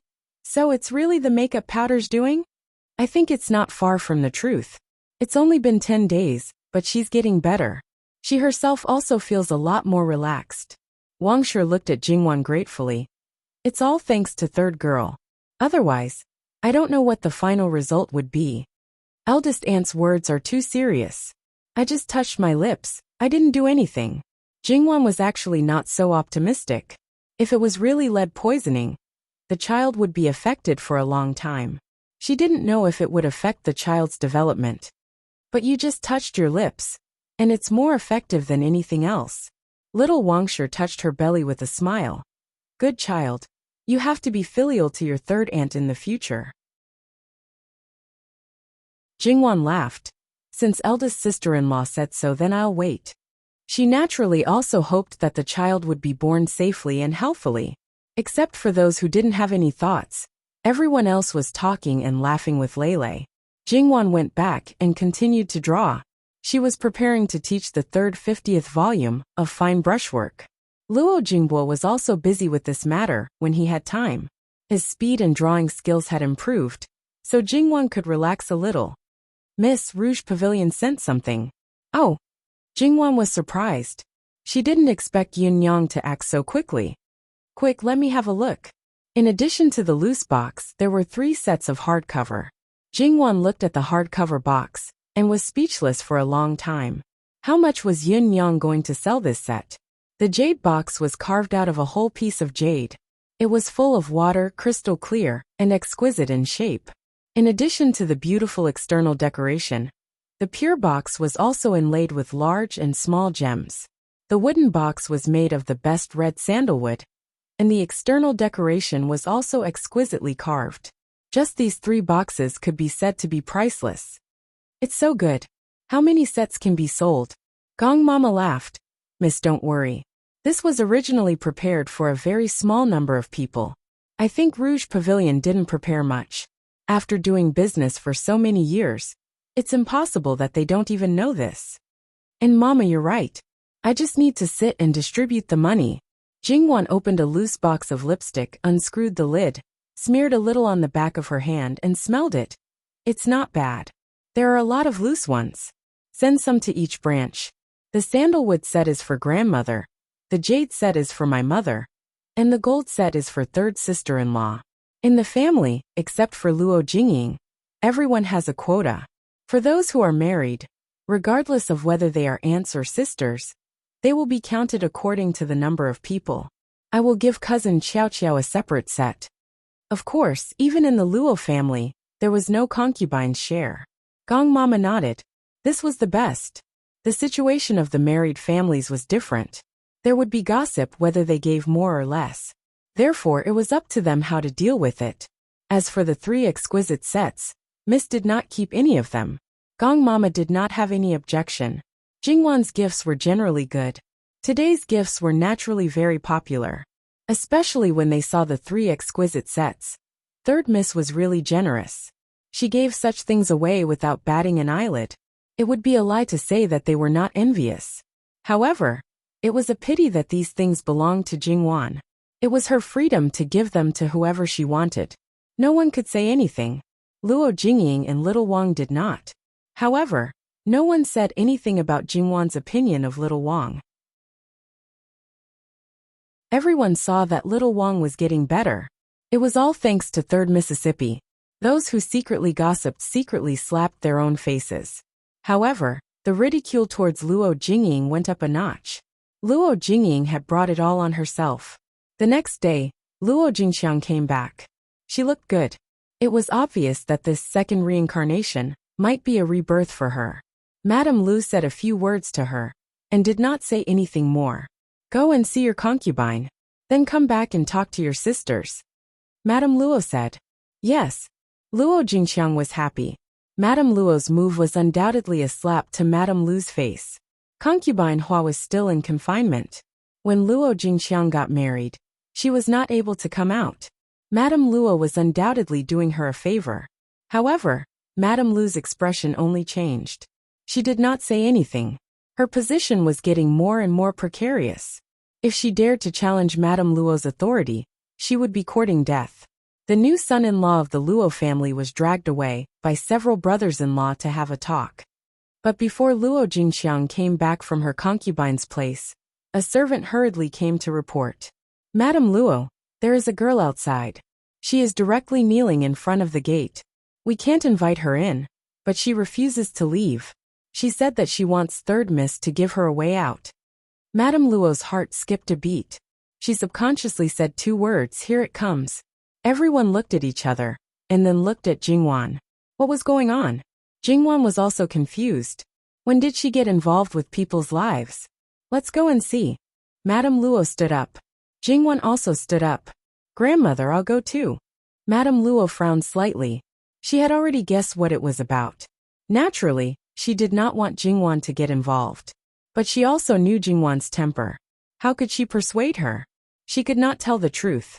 Then let's go. It must be said that the place where the Luo residence was located was not a restricted area of the prince's residence. Although there were no peddlers hawking their wares, there were still quite a number of people walking around. Naturally, there would be quite a number of people gathering around the kneeling woman. There was a lot of discussion and pointing fingers. Luo Peishan had only been promoted to Minister of Personnel for a few days, and such a thing happened. Could it be that one of the Luo family's men got into trouble? If it was Luo Shangshu, then there would be a lot of fun to watch. Besides Jingwan, there were other people who followed Madame Luo out. Madame Luo did not stop them. It seemed that as soon as the girl saw Jingwan, she directly knelt in front of Jingwan and began to kowtow. Jingwan's eyebrows twitched. Was she trying to shorten her lifespan? Old Madame Luo was even more furious. Pull her up. 2 servant girls hurried forward, each holding one arm, trying to pull her up by force. I'm pregnant, don't touch me. The girl reached out and pushed them away. This time, the servant girls did not dare to touch her, and the scene suddenly froze. The girl knelt on the ground, but did not continue to kowtow. She looked straight at Jingwan. Third Miss Luo, I promise not to fight or snatch. In the future, I will serve you well. I only ask that you be merciful, take pity on the child in my belly, and let it live. I beg you. Enough. Jingwan's face was cold. Sun Yilins? The others were still confused, but when they heard Jingwan's words, they immediately understood everything. They looked at each other. The girl lowered her eyes. Yes. https://www.yanguiwaiwo.com/11/11807/6653067. HTML. Please click here to report an error. Registration is not required. We will deal with it as soon as possible. After reporting, please wait patiently and refresh the page. Please remember the domain name of this book, www.yanguiwaiwo.com. Bikaga mobile reading website, yanguiwaiwo.com.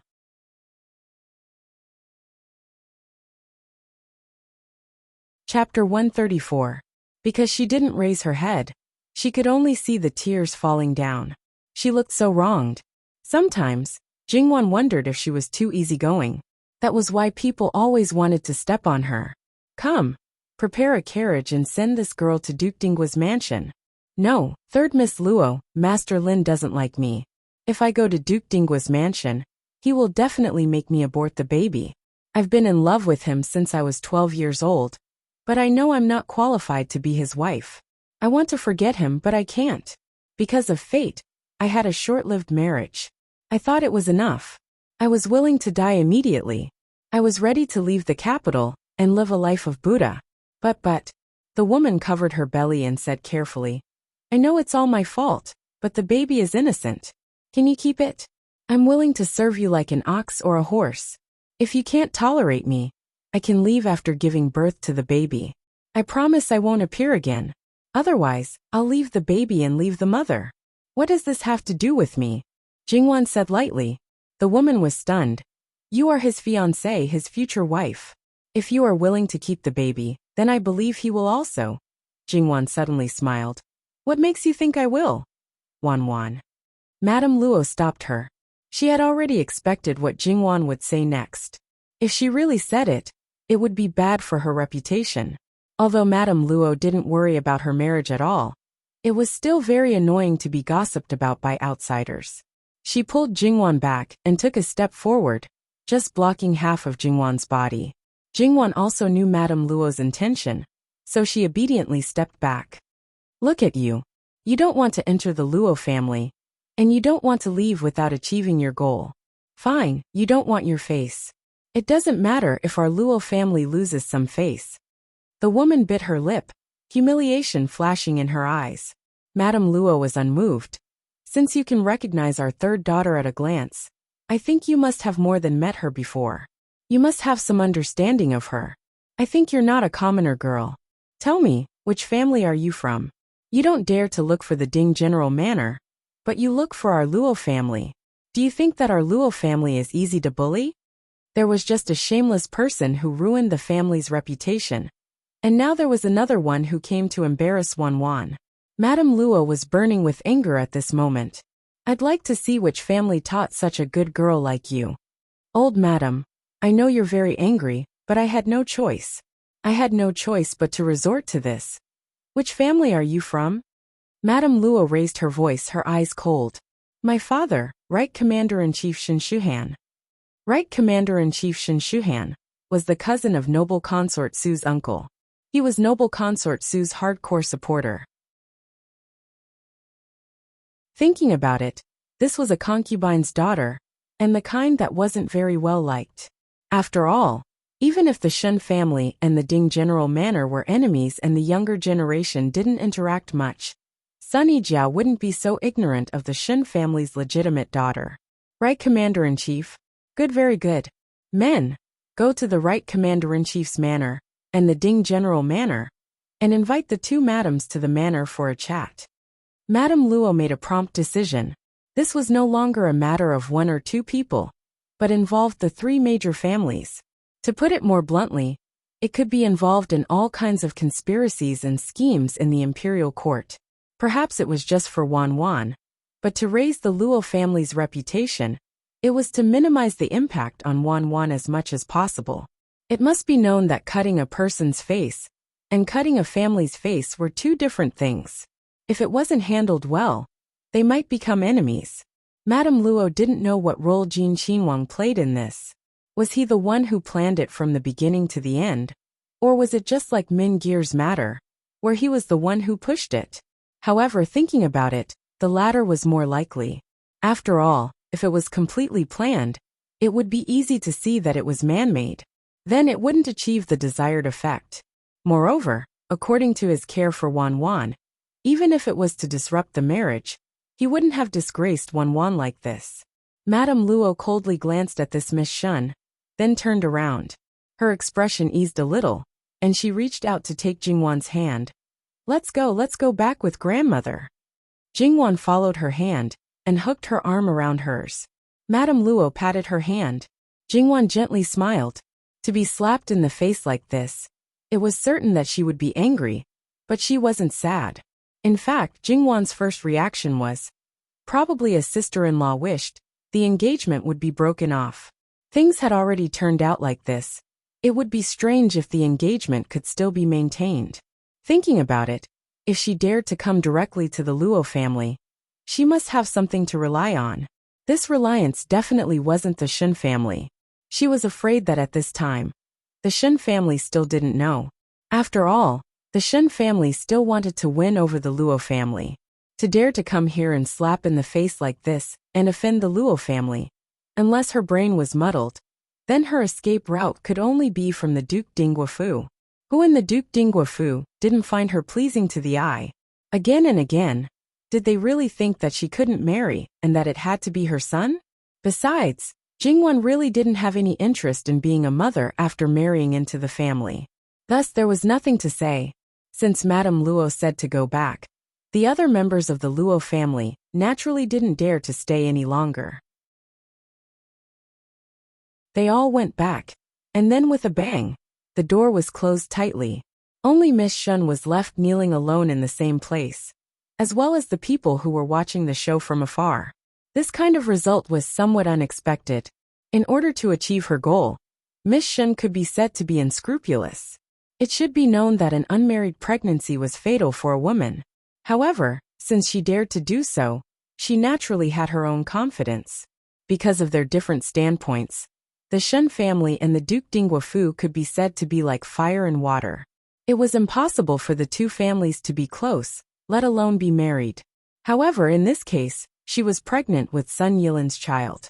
This child was her bargaining chip, and also an excuse for the Shun family to find trouble with the Duke Dingguofu.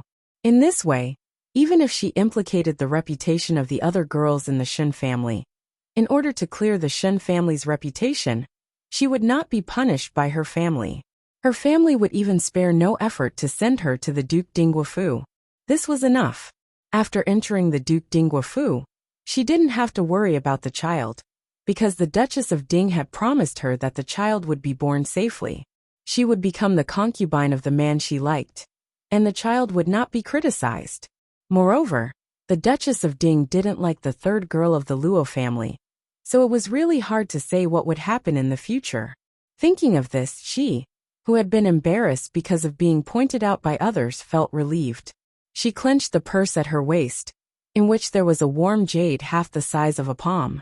Miss Shun was confident, but she didn't know the most important point. That was, the man she liked happened to like the third girl of the Luo family. 99% of the women in the backyard had a foothold because of their husbands. Even if she entered the Duke Dingguofu, Sun Yilin would probably want to strangle her to death when he saw her. Wan Wan, what do you think about this matter? What else is there to think about? Of course. Jingwan looked at Madame Luo and paused. Grandmother, you can deal with it as you see fit. Okay, I understand. This marriage was bound to be annulled, and Madame Luo also saw the same meaning in Jingwan's eyes. So it couldn't be better. Madame Ding had been prepared. As soon as she received the news, she calmly came to the Luo family with people. When the wife of the right governor heard the news, she was stunned at first and then burned with anger, but soon calmed down. How to protect the reputation of the Shun family to the greatest extent, and how to get the greatest benefits from it. Quickly send someone to the yamen to report this matter to the master. At this time, Luo Peishan had already received the news. In fact, before he came out, Madame Luo had already sent someone to inform him. The content of the message was that a girl came to the door and begged the third girl to give her a way out. In fact, whether it was Madame Luo's mother or the errand boy, they didn't quite understand Madame Luo's intention. She directly came to the master without knowing anything about the situation. However, Luo Peishan understood everything after hearing this. So Lord Luo, who still had nothing to do for the time being, openly left early. Since entering the palace early in the morning, Sun Yilin inexplicably felt a little irritable. No matter what he did, he couldn't calm down. As time went by, this situation didn't get better, but became more and more serious. He covered his heart, which was full of panic and uneasiness. He always felt that something was going to happen, something very serious. Lu Qingdi saw that he was distracted again and frowned. He really couldn't stand it anymore. Yilin, are you not feeling well? Sun Yilin came back to his senses and hurriedly got up to apologize. Your Majesty, please forgive me. Lu Qingdi waved his hand. If you're not feeling well, you can go back first. Sun Yilin thought for a moment. It was good to go out of the palace and see what happened. Anyway, he couldn't do anything in his current state. Thank you, Your Majesty. Sun Yilin tidied up, bowed to Lu Qingdi and left. Sun Yilin went home as fast as he could. The gatekeeper was very surprised to see him come home at this time. But his eyes were full of a different meaning. If there was nothing, Sun Yilin would write his name upside down. What happened? The gatekeeper stammered and couldn't say 1, 2, 3. Speak quickly. Sun Yilin said sternly. The gatekeeper was shocked. People say that people who don't get angry are the scariest when they get angry. He hurriedly spilled the beans and explained the matter clearly.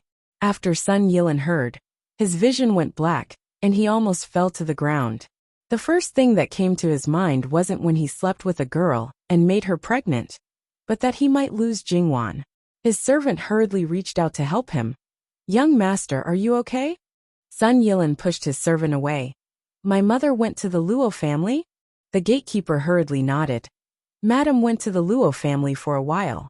She should be here soon. Sun Yilin turned to leave. Just as he stepped out of the door, he turned back and walked quickly to old Madame Sun's courtyard.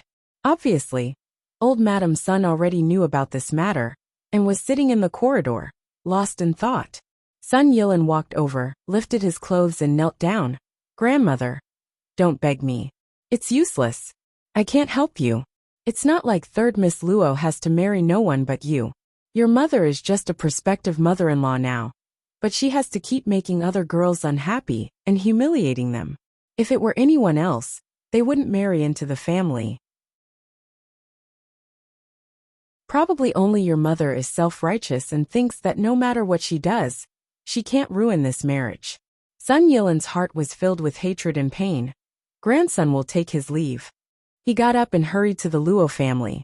The wife of the right governor and the wife of Duke Ding arrived at the Luo family almost at the same time. The two of them did a good job of saving face, but their eyes had already fought back and forth several times. Not only were the two of them on different sides, but they were also sworn enemies. Old Madame Luo's gaze fell on the girl who was still kneeling. The Shen family really knows how to raise girls. Shameless, climbing into her son's bed while he was drunk, bitch. That's not as good as the wife of Duke Ding's son.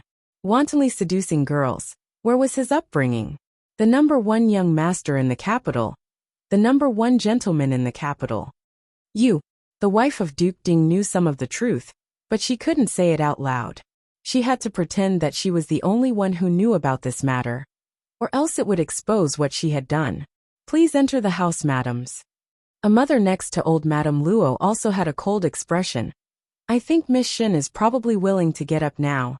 The Luo family can't do something like forcing an outsider to have an abortion medicine. The wife of the right governor was somewhat embarrassed at this moment. No matter what, this was still a member of their Shin family. She really wanted to slap her to death. A bitch was a bitch, actually looking for trouble. Get up, who are you waiting for to help you? When she turned to the mother again, she knew that she was in the wrong, so she put on a smile on her face. Please lead the way. Miss Shen had been kneeling for so long that her legs had long gone numb. When she got up, she staggered. but no one reached out to help her. She stood up 2 or 3 times. Feeling a faint pain in her lower abdomen, she couldn't help but panic. Before she came, she was afraid that something would happen, so she specially took pregnancy medicine. If the child was gone, she would be completely finished. "Madam, my stomach hurts. It's good that she's dead. Once and for all. Bear with it," the wife of the right governor said coldly. Miss Shun's face turned pale. She was resentful and angry. She couldn't help but look at Duchess Ding. Unfortunately, Duchess Ding didn't even look at her at this time. The reason why she helped Miss Shun was just to make Jingwan lose face. As for the child in her belly, it was not legitimate. It was just a bastard. As for the possibility that it was not her son, she didn't think that would happen. Miss Shun couldn't help but feel hatred in her heart. The 2 parties were led into the gate, but before the door was closed, they heard the rapid sound of horse hooves. "Whoosh!" Duchess Ding said softly and immediately turned around. When she saw her son turn over and dismount from the horse, she was angry and guilty. She was angry because he still valued his fiancée more than anyone else. She was guilty because if someone found out what she had done. "Yilin, are you not used to the palace at this time? Why are you here?" Sun Yilin looked at Duchess Ding expressionlessly. In fact, he wanted to ask her, "Do you think everyone is a fool?" This matter did not require any evidence at all. Anyone with half a brain would be able to figure out who had done it. He looked away from Duchess Ding and met Miss Shun's eager eyes. "I don't even know when I slept with a woman and got pregnant with a bastard." The killing intent in Sun Yilin's eyes and his rude words were like a basin of ice water poured on Miss Shun's heart. The eagerness in her eyes quickly receded, and tears gathered in her eyes. However, she bit her lip tightly and didn't cry. The wife of the right governor wanted to satirize Sun Yilin, but she didn't say anything in the end. "You'd better go in first." Seeing Sun Yilin appear together, the Luo family was surprised. Well, they were all here. https://www.bicken.com/11/11807/6653068. HTML chapter error. Click here to report no registration. We will deal with it as soon as possible. After reporting, please wait patiently and refresh the page. Please remember the domain name of this book, www.bicken.com. Bicken.com mobile version reading website, mbicken.com.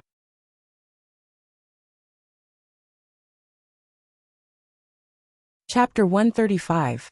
Madame Luo patted Jingwan's hand and said, Wan, you can go back first." Jingwan nodded and stood up. "I'll take my leave." After taking 2 steps, she paused again and said, "Sister-in-law, come with me." She held Sun Yijia's hand with a little force. Sun Yijia finally left with her, but her eyes were always on Duchess Ding. There was unspeakable pain and endless coldness in her eyes. Then, it became indifferent little by little until her sight was completely blocked. It seemed that she had been completely isolated from her feelings for her. At this moment, Sun Yijia no longer had any hope for her mother. In her heart, she was nothing.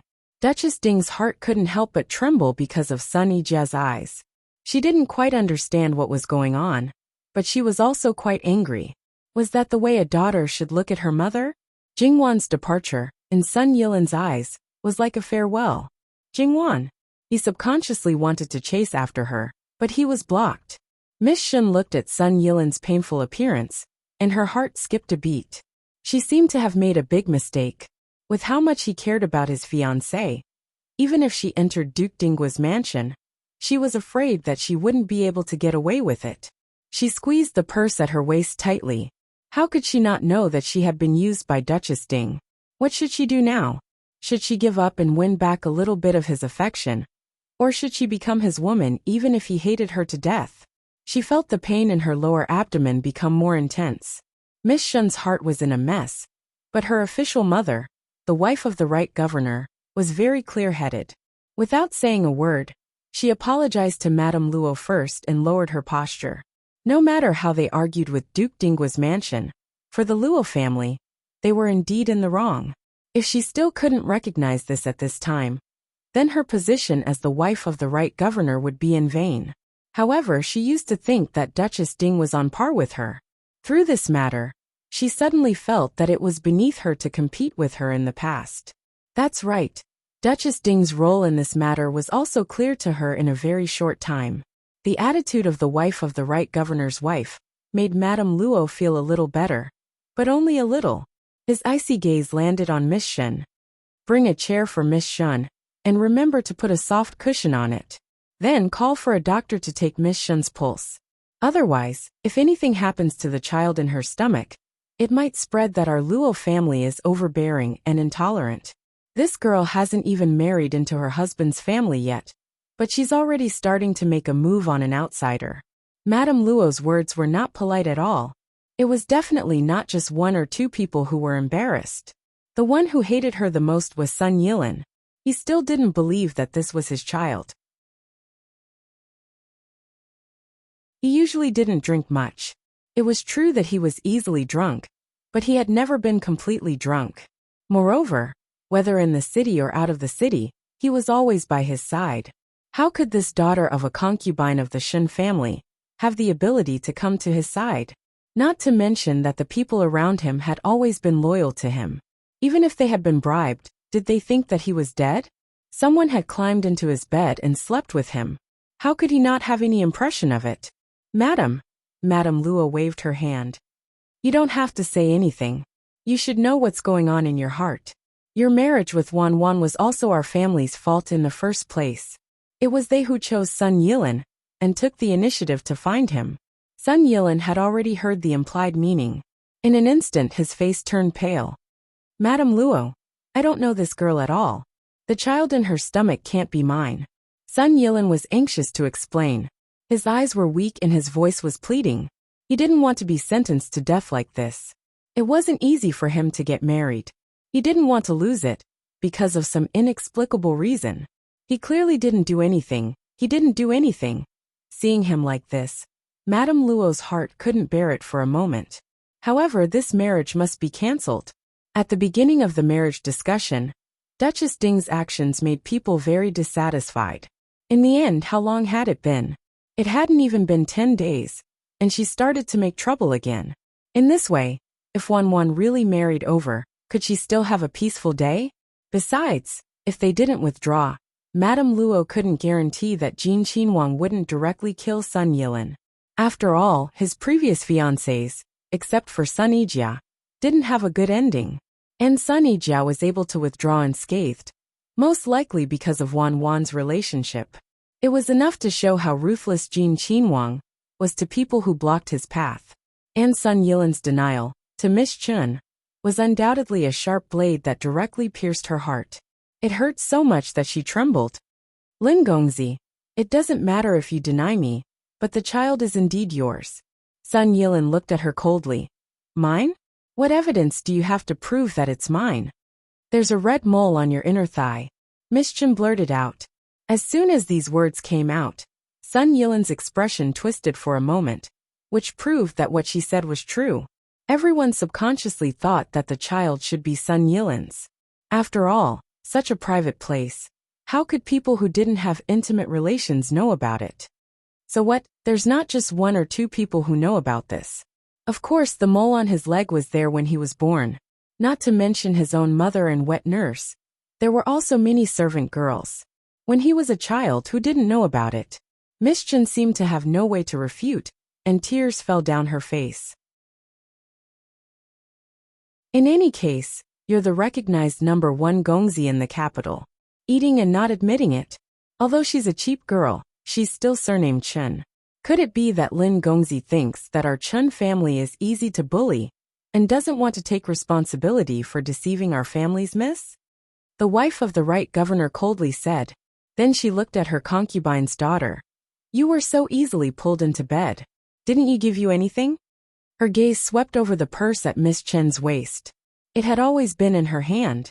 It was impossible to say that it wasn't important. What is it? Take it out. The wife of the right governor's wife's meaning was very obvious, and her eyes were also threatening. The wife of the right governor's wife's words instantly made Duchess Ding explode. It's clearly your family's miss who shamelessly climbed into my son's bed. How dare you make false accusations? You're the wife of the governor after all. Aren't you a little too shameless? If it was said that the wife of the right governor's wife didn't understand how this child came about, she could roughly guess. She didn't believe that Sun Yilin had taken the initiative to deceive her, the daughter of a concubine. It wasn't that she said that this little b*tch of hers really didn't have the qualifications to be liked by Sun Yilin. However, at this time, no matter what considerations she had to make false accusations. Who's the shameless one? So what if she was a little shameless? It was better than some people's brains being muddled. Did you hear that? Take it out. Miss Chen squeezed the purse again and again. There must be something important in it. She didn't care about her official mother's threat, and just stared at Sun Yilin foolishly. However, there was only disgust and deep hatred in Sun Yilin's eyes. He was so ruthless. She opened the purse and took out the things inside. Seeing the warm jade that had been with him for more than 10 years, Sun Yilin's mind buzzed. He turned his head to look at his mother. This was given to me by young Master Lin. He said that this was a birthday gift from the former Duke Ding, when he was 1 year old. It's an extremely rare piece of warm jade with the word Lin engraved on it. Therefore, this woman who had been ruthlessly hurt was also willing to go all out. She originally wanted to take a step back, but Sun Yilin's gaze fiercely stabbed her. Duchess Ding was about to go crazy with anger. How dare she? How dare this little b*tch say that? Little b*tch, how dare you talk nonsense? She stepped forward and wanted to give her a slap. However, the wife of the governor of the right was not someone to be trifled with. She quickly grabbed her wrist and said, "What's wrong? Your son gave away his personal belongings to someone else, and you're angry at the innocent?" Sun Yilin was the coldest person in his heart now. Although he didn't keep that piece of jade with him every day, he had it with him for at least half a month. He just changed it 3 days ago. But now it had become a love token in the hands of a woman he didn't know. She even said that she was pregnant with his child. How ridiculous it was. And the most ridiculous thing was that it was most likely given by his own mother. Was she really his biological mother? How could she do this? Sun Yilin wanted to cry, but he couldn't cry at all. Grandmother was right. Third Miss Luo didn't have to marry only him. Even if she was deeply in love with him, there was still 1 or 2 years before the wedding date. His mother humiliated others again and again. No one would marry into the family, unless it was a pure marriage alliance, and didn't consider the family's daughter at all. But was it the Luo family? Not at all. It was clearly their Duke Dingfu, who wanted to rope in the Luo family. It was clearly his deep feelings for the other family's daughter. Old Lady Luo looked on coldly. She didn't expect that Duchess Ding's opinion of Wan Wan would be so big. So, even if this Miss Chen didn't come to the door, even if Jin Qinhuang didn't come, Wan Wan absolutely couldn't marry into Duke Dingfu. The darling that she held in the palm of her hand, like a pearl, was not to be humiliated, and humiliated. Old Lady Luo's anger at this moment was unprecedentedly high. Her expression became colder and colder. With a gentle push of her hand, the teacup beside her fell to the ground and shattered with a bang. It also made the two people who were tearing at each other forget about it, and couldn't help but withdraw their hands at the same time. Old Lady Luo wiped her hands with a brocade handkerchief, appearing indifferent. "I'm sorry, my hand slipped. The doctor hasn't arrived yet? Quickly invite him in, and let Miss Chen take a good look. In any case, he is Duke Ding's grandson." Duchess Ding only felt great humiliation. But at this time, she suddenly couldn't speak. Not only because of Old Lady Luo's expression, but also because she inadvertently saw the hatred in her son's eyes. https://www.bicken.com/11/11807/66537070. HTML chapter error. Click here to report. Registration is exempted. We will deal with it as soon as possible. After reporting, please wait patiently and refresh the page. Please remember the domain name of this book, www.bicken.com. Bicken.com mobile version reading website, Bicken.com.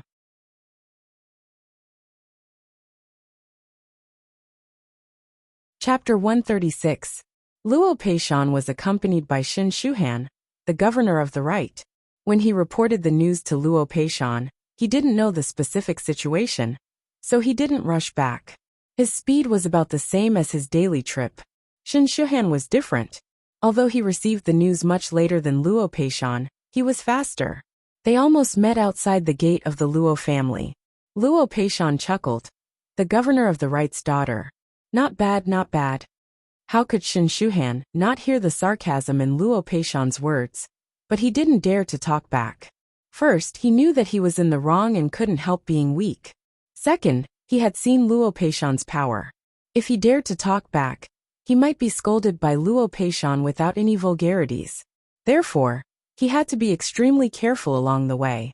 Like his wife, Shin Shuhan was calculating how many benefits he could get from Ding General Manor. But now, the most important thing was to appease Luo Peishan's anger against their Shin family. Compared with being the target of Lord Luo's attack, at any time and place in the future, he would rather not get any benefits. That wicked girl did such a thing. It was said that men were in charge of external affairs, and women were in charge of internal affairs. It was reasonable to say that this marriage was generally handled by the women of the inner residence. But when it involved the face and interests of several families, and even factional struggles, it was not the women of the inner residence who had the final say. With the arrival of the two leaders, the atmosphere changed again. It seemed that Ding General Manor seemed to be a little weak. Madam, what's the matter? Tell me, Luo Peishan said to Madame Luo. Madame Luo first signaled the family doctor to take Miss Shun's pulse, and then briefly explained the matter. I see. Luo Peishan stroked his beard and glanced at Duchess Ding meaningfully. Then there's nothing more to say. Let's break off the engagement. He made the final decision. Not to mention the other two families, even the Luo family was very surprised. In the end, at most, Sun Yilin took Miss Shun as a concubine, and the Shun family apologized to the Luo family. It should not affect the marriage between Sun Yilin and Jingwan. Other than Madame Luo, who was still sitting quietly, Sun Yilin was not surprised at all. In fact, when he first heard about this matter, he already had this premonition. He knew very well how much the elders of the Luo family treasured Jingwan. He remembered every word his little sister said to him, and he would never forget the promise he made to her. However, it had only been a few days, and reality had given him a tight slap. Sun Yilin's body swayed. He didn't know if his legs were weak or something else, but he knelt on the ground.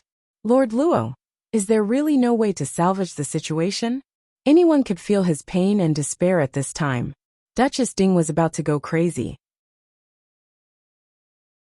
Her son had been a proud son of God since he was born. He was neither servile nor overbearing in front of the emperor.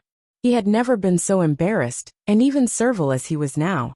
Because of this little b*tch of the Luo family, he had broken his bottom line again and again, and made himself look bad several times.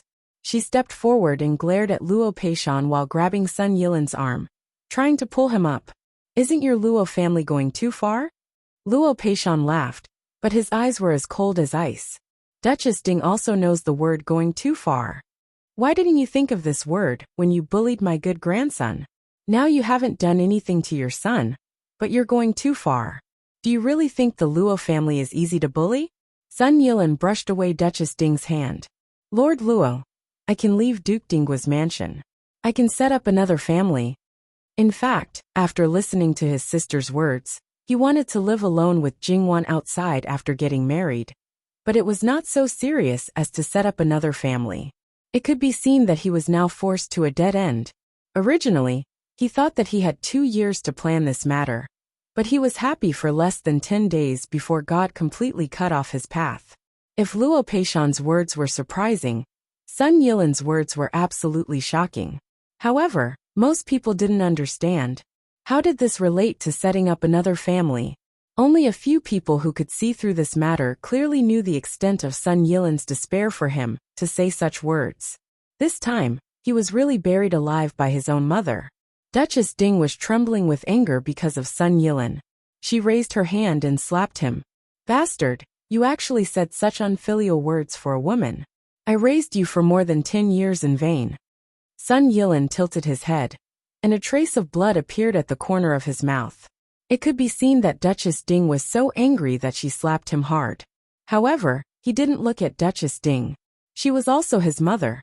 Otherwise, because she was his mother, Luo Peishan was stunned. He ignored Duchess Ding and looked at Sun Yilin with warm eyes. He sighed. Don't say such stupid things. You should know that it's impossible. No one will allow it. If he really did that, Duchess Ding would probably make a scene. Not to mention the third girl. The whole Luo family would be in chaos. You are a good boy, but he had a mother who was a hindrance. The harem was a woman's world. If her good granddaughter married into Duke Ding's mansion, she would be tortured by her. If she dared to resist, she would be labeled as unfilial. It was not the third girl's fault but her fault. According to Duchess Ding's current attitude, she might know that family scandals should not be aired in public. If the third girl was unfilial, it would definitely be a hot topic. In this way, how could she have a foothold in the future? Duchess Ding looked at Luo Peishan sarcastically. Lord Luo is good at talking now. It's just that his mouth is sharp, but his education for the younger generation is not good. The girl he taught is a vixen. Not only did she seduce my son like this, but she also made him a jealous woman. She doesn't tolerate anyone at all. At this moment, Luo Peishan couldn't help but be furious. He restrained himself and didn't slap her directly. He was a man. If he fought with a woman, who was from another family, and a woman appointed by the imperial court, it would be wrong even if it wasn't wrong. But Madame Luo didn't have that scruple. She had been enduring until now. As the saying went, there was no need to endure anymore. She got up, took a few steps forward, and raised her hand to slap her. Duchess Ding was stunned. She had never suffered such a loss since she was born. She raised her hand and was about to hit back. Not to mention that Luo Peishan didn't allow it. Sun Yilin also stood up to stop Duchess Ding. Duchess Ding wanted to push Sun Yilin away like a crazy woman. Madame Luo stood behind Luo Peishan, and her eyes were as sharp as knives. Come on, beat her out for me. Beat her out? I'd like to see who dares. Enough, Sun Yilin said coldly. Duchess Ding looked at her son in disbelief. His mother had suffered a loss. Not only did he not help, but he also dared to say such words. What did you say? I said that's enough. Sun Yilin stood in front of Duchess Ding. He was a head taller than her, and looked down at her without any warmth in his eyes. Duchess Ding was stunned, and suddenly didn't know what to do. Sun Yilin grabbed her wrist and pulled her out forcefully. He couldn't tolerate his mother's slander of Jingwan. If she was really beaten out, was she not ashamed enough? Duchess Ding wanted to break free from Sun Yilin's hand, but it was like a pair of pliers that she couldn't break free. Sun Yilin walked very quickly. With such a mother, he was ashamed to stand in the Luo family's territory. Duchess Ding couldn't keep up with his speed. She stumbled and looked very embarrassed. She only felt that she had lost all her face today. After leaving the Luo family's gate, Sun Yilin didn't need Duchess Ding to say anything. He directly threw away Duchess Ding's hand, took his horse, turned over, and waved his whip. At this time, Duchess Ding's hair was a little messy. In addition, there was a red palm print on it, which surprised the people outside. Duchess Ding was angry and hateful. She didn't dare to stay any longer, and hurriedly got into the carriage. The servants brought by Duchess Ding didn't dare to breathe at this time. They wished they could find a hole to hide in. In the Luo family's mansion, the Shen family was still awkwardly stored there. No one had expected that things would turn out like this. Lord Shen, you should take your wife and miss back. It's your business how you make trouble with Duke Ding's mansion. Don't involve our Luo family again. Luo Peishan coldly sent him away. Shen Shuhan repeatedly apologized, and said that he would come to apologize on that day. Luo Peishan waved his hand impatiently. From the moment she entered the door to the moment she went out, Miss Shen's pulse was only taken. Other than that, she could only endure the pain. After leaving the Luo family's gate, Shen Shuhan glanced at Miss Shen. You are very bold. Miss Shen couldn't help but tremble. Facing her own father, she was scared to death. She no longer had the courage to kneel in front of the Luo family's gate and beg. Although Shen Shuhan was a military general, the education he received since childhood, and his own thoughts were typical of a scholar official. He paid attention to the hierarchy of the concubines. He had many concubines and many children, but he always respected his wife and valued his sons. He was a little better to the sons of the concubines. As for the daughters of the concubines, he basically ignored them. If his wife was cruel, none of the daughters of the concubines could live. However, the wife of the right governor was more open-minded, because she knew very well that Shin Shuhan only respected her and didn't love her. His heart was filled with his childhood sweetheart, his cousin, the current imperial concubine Su. The Shen family wholeheartedly assisted Prince Rui, which was not without this layer of reason. Her status was stable, so she didn't expect love. As for the children of the concubines, she didn't like them, but she didn't treat them harshly. It was still useful to use them for marriage. A good marriage was also a great help for her son. When you go back, explain the ins and outs of the matter clearly. If you are smart, you should know whether to tell the truth or lie. Shin Shuhan's tone was still as usual, but it was because of this that Miss Shin became more and more afraid. She didn't expect it to end like this. She originally thought that Duchess Ding was dissatisfied with her future daughter-in-law, so she didn't lose face. And she could get what she wanted, so she came to the Luo family. Although she also thought about damaging the reputation of the other girls of the Shin family, her father and the others would always find a way to redeem it. However, Duchess Ding turned hostile and refused to admit it. She was even more shocked by Master Lin's infatuation with the Luo family's third daughter. Not only that, the Luo family's love for her daughter was something she didn't even dare to imagine. How could a person like Master Lin break off the engagement just like that? At this time, the backyard of the Luo family was strangely quiet. The two masters with the highest status were in a state of anger, so the servants naturally didn't dare to speak carelessly. If they were heard, they would definitely suffer. Today's Luo Jingqiang's return was originally a happy occasion, but they didn't expect it to turn out like this. In fact, many people suspected that the other party probably deliberately chose this day to come to the Luo family. Jingwan and Sun Yijia both heard that Jingwan didn't do anything, but Sun Yijia couldn't help crying. Jingwan hurriedly wiped her tears with a brocade handkerchief. Don't cry, don't cry. I didn't cry. Why are you crying? Sun Yijia reached out and hugged Jingwan, crying uncontrollably. Jingwan let her hug her and patted her back gently. She knew that Duchess Ding's actions hurt Sun Yijia a lot. After this time, she was afraid that she would be completely desperate. To be honest, it was really unexpected that Duchess Ding would do this. What was she thinking? Sun Yijia stopped crying with difficulty, but her eyes were red. Sister Wan, don't hate me. Don't dislike me. She has never considered me. She has never cared about me. From then on, Sun Yijia wouldn't step half a step into Duke Ding's mansion, unless it was necessary. It was even equivalent to unilaterally cutting off ties with Duke Ding's mansion. Everyone was well aware of who Sun Yijia was referring to. I've said it before. You are you and she is she. Sister-in-law, you just have to live a good life with my third brother. Sun Yijia nodded. She knew very well that if it were another family, she would have been isolated and helpless. Little sister Wan, my fifth brother isn't that kind of person. That child is definitely not his.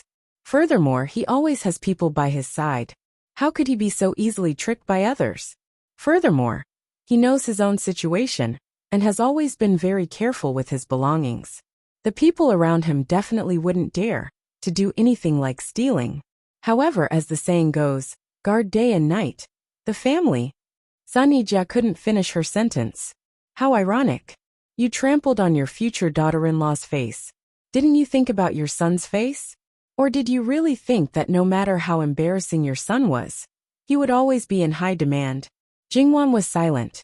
She was his mother, the person closest to him. She had always doted on and protected him like a precious pearl. As his son, he could guard against anyone but her, right? Not to mention that she had only taken something behind his back.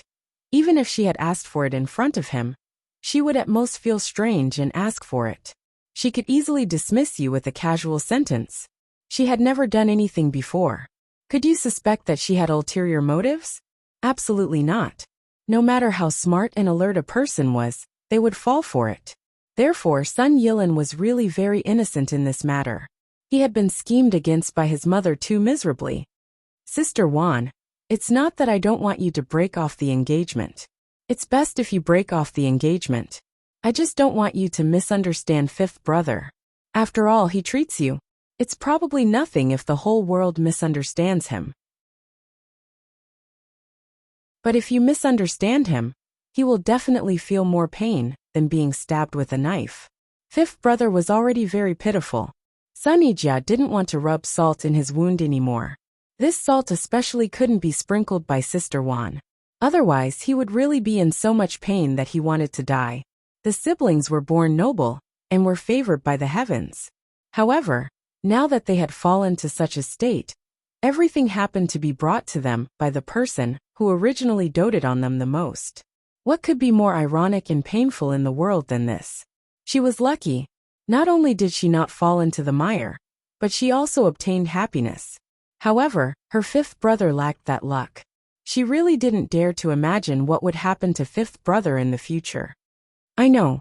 As the saying goes, the onlooker sees the game clearly. Although Jingwan was in the game, she was not bewitched by Sun Yilin. Therefore, she saw the whole thing very clearly. Sun Yijia saw that Jingwan was calm and composed. He sighed silently in his heart. In the end, fifth brother and her were not fated to be together. The servants of Duke Dinggua's mansion first saw the fifth young master return in a hurry, with a red mark on his face.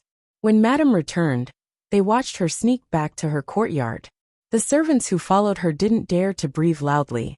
This trip to the Luo family was probably so satisfying.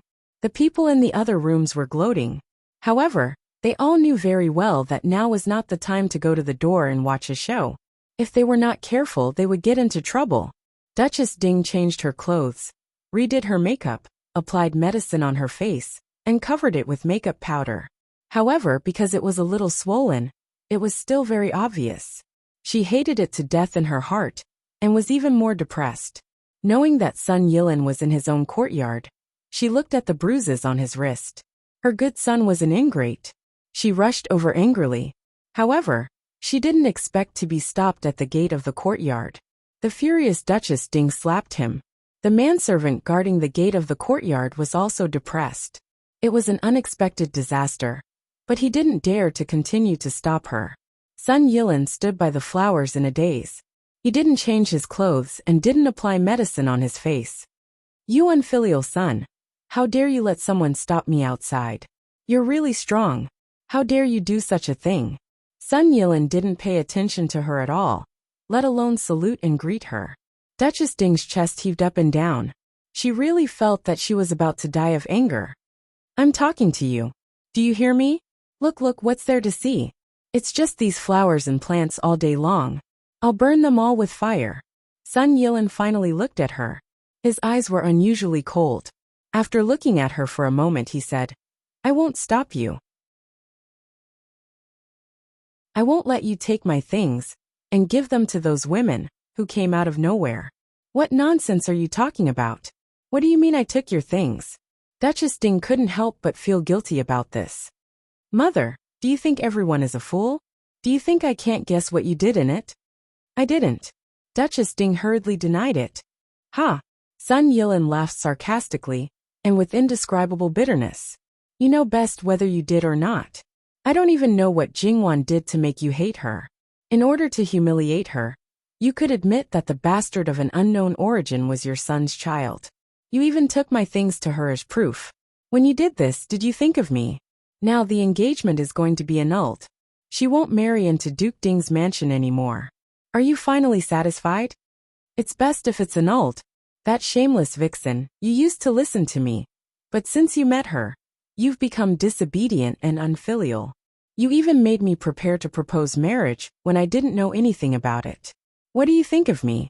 Also, with her low status, how can she be a match for you? Now I can see that she's jealous and doesn't tolerate anyone at all. I don't dare to have such a daughter-in-law. Annulled the engagement? What right do they have to annul the engagement? If anything, it should be annulled by us. What right do they have to criticize my son?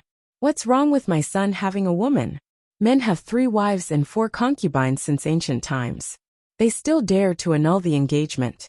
What do they take our Duke Ding's mansion for? Duchess Ding kept saying that she wanted to accuse Jingwan of being jealous and intolerant. In the end, she just wanted to cover up what she had done. Even if the engagement was annulled, she wanted to pour dirty water on Jingwan.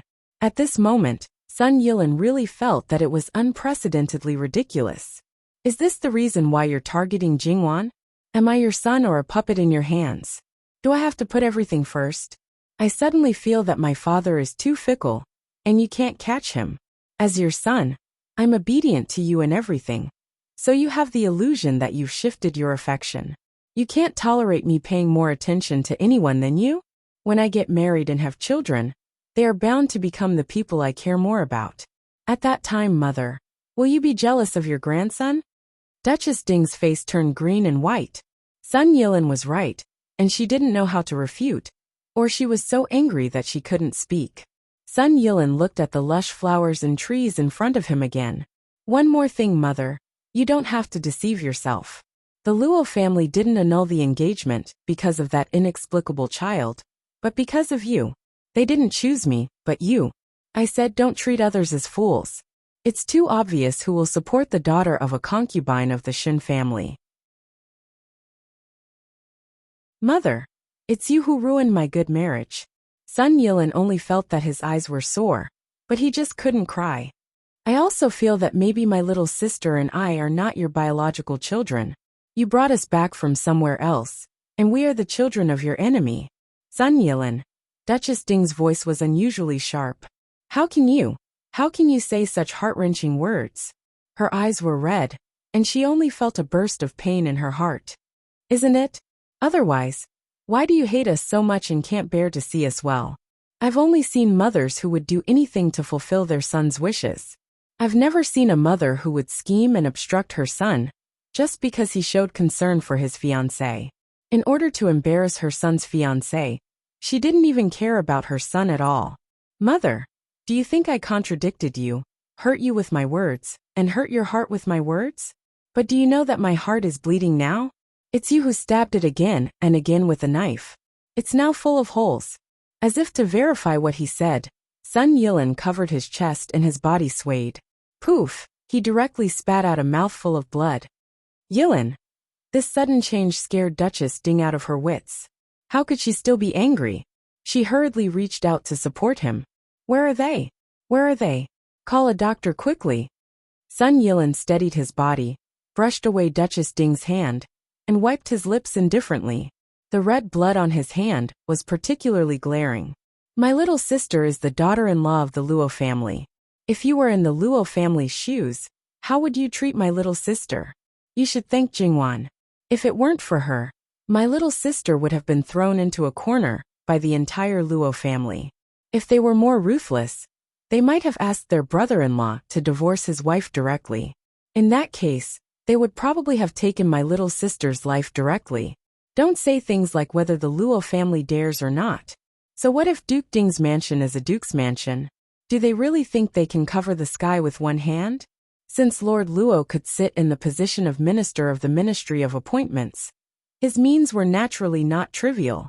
If he was ruthless, he could definitely tear off a piece of flesh from Duke Ding's mansion and make Duke Ding's mansion suffer a great loss. My little sister is our blood relative, but as her maternal family, not only can we not help her, but we also hold her back again and again. Her blood relatives don't love her and don't care about her. As a newly married woman, she has to rely on her sister-in-law to stand on her feet.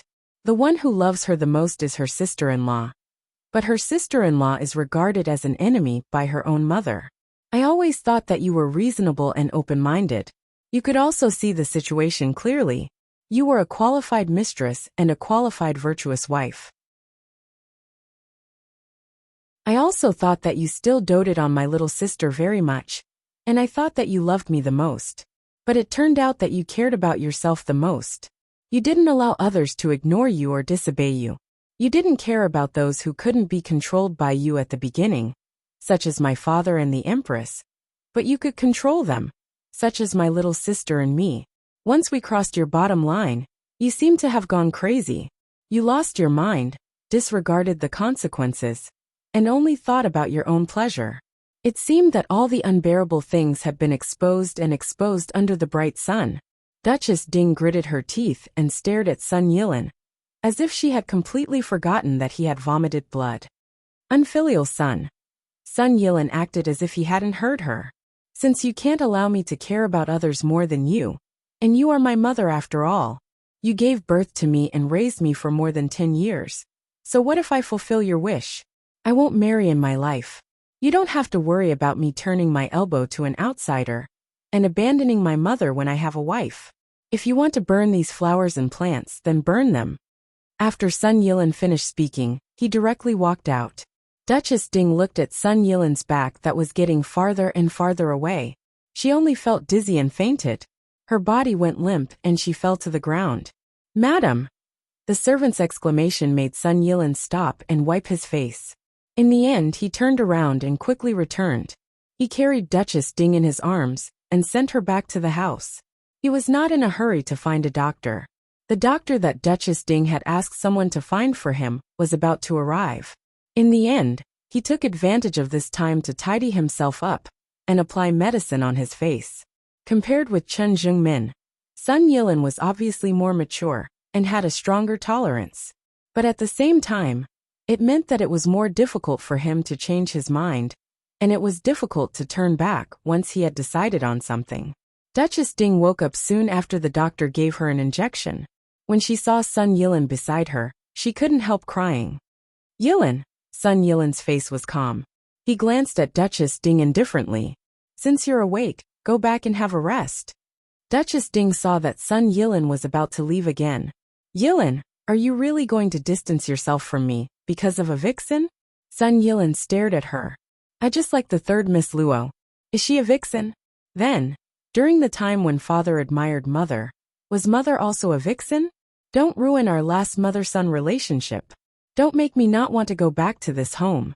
Don't make me not want to call you mother again. Why was she still not awake at this point? Didn't she know that her position as Duchess Ding was in danger? It was very likely that she would only exist in name. Didn't she know that the real trouble was still to come? He was basically sure that the Shen family would insist that the child was his. Those who were hostile to him would take this opportunity to smear him and reduce his influence among the scholars. The Empress might throw her mother out completely in order to protect him, but that would also damage the reputation of Ding General Manor. The best way was to push the blame to the Shen family. However, once Miss Shen committed suicide, even if it was just for show, public opinion would be biased toward the Shen family. After all, people were born to favor the weak. There was also the Luo family. There was still a glimmer of possibility of redeeming the engagement. That was, if his mother didn't exist in Ding General Manor. The possibility was really small. Even if this matter was completely exposed, at most she would be criticized. Other than that, she really couldn't be pulled down from this position. In fact, this glimmer of hope was equivalent to no hope. Sun Yilin only felt a sudden pain in his temples on both sides. Everything was going well, but it also seemed to be in a mess. However, the only thing he was sure of was that he didn't want to deal with the engagement so quickly. He would delay it day by day. In this way, he could still deceive himself that Jingwan was still his fiancée. Duchess Ding looked at his tired, painful, and even desperate face. In the end, she felt distressed. Did she really do something wrong? Yilin, https://www.bicken.com/11/11807/6653072. HTML. Please click here to report. Registration is not required. We will deal with it as soon as possible. After reporting, please wait patiently and refresh the page. Please remember the domain name of this book: www.bicken.com. Bicken.com mobile version reading website, mbicken.com. You're tuning in to the Earbook Haven YouTube channel. Don't forget to subscribe and join us on this journey to catch the most captivating stories.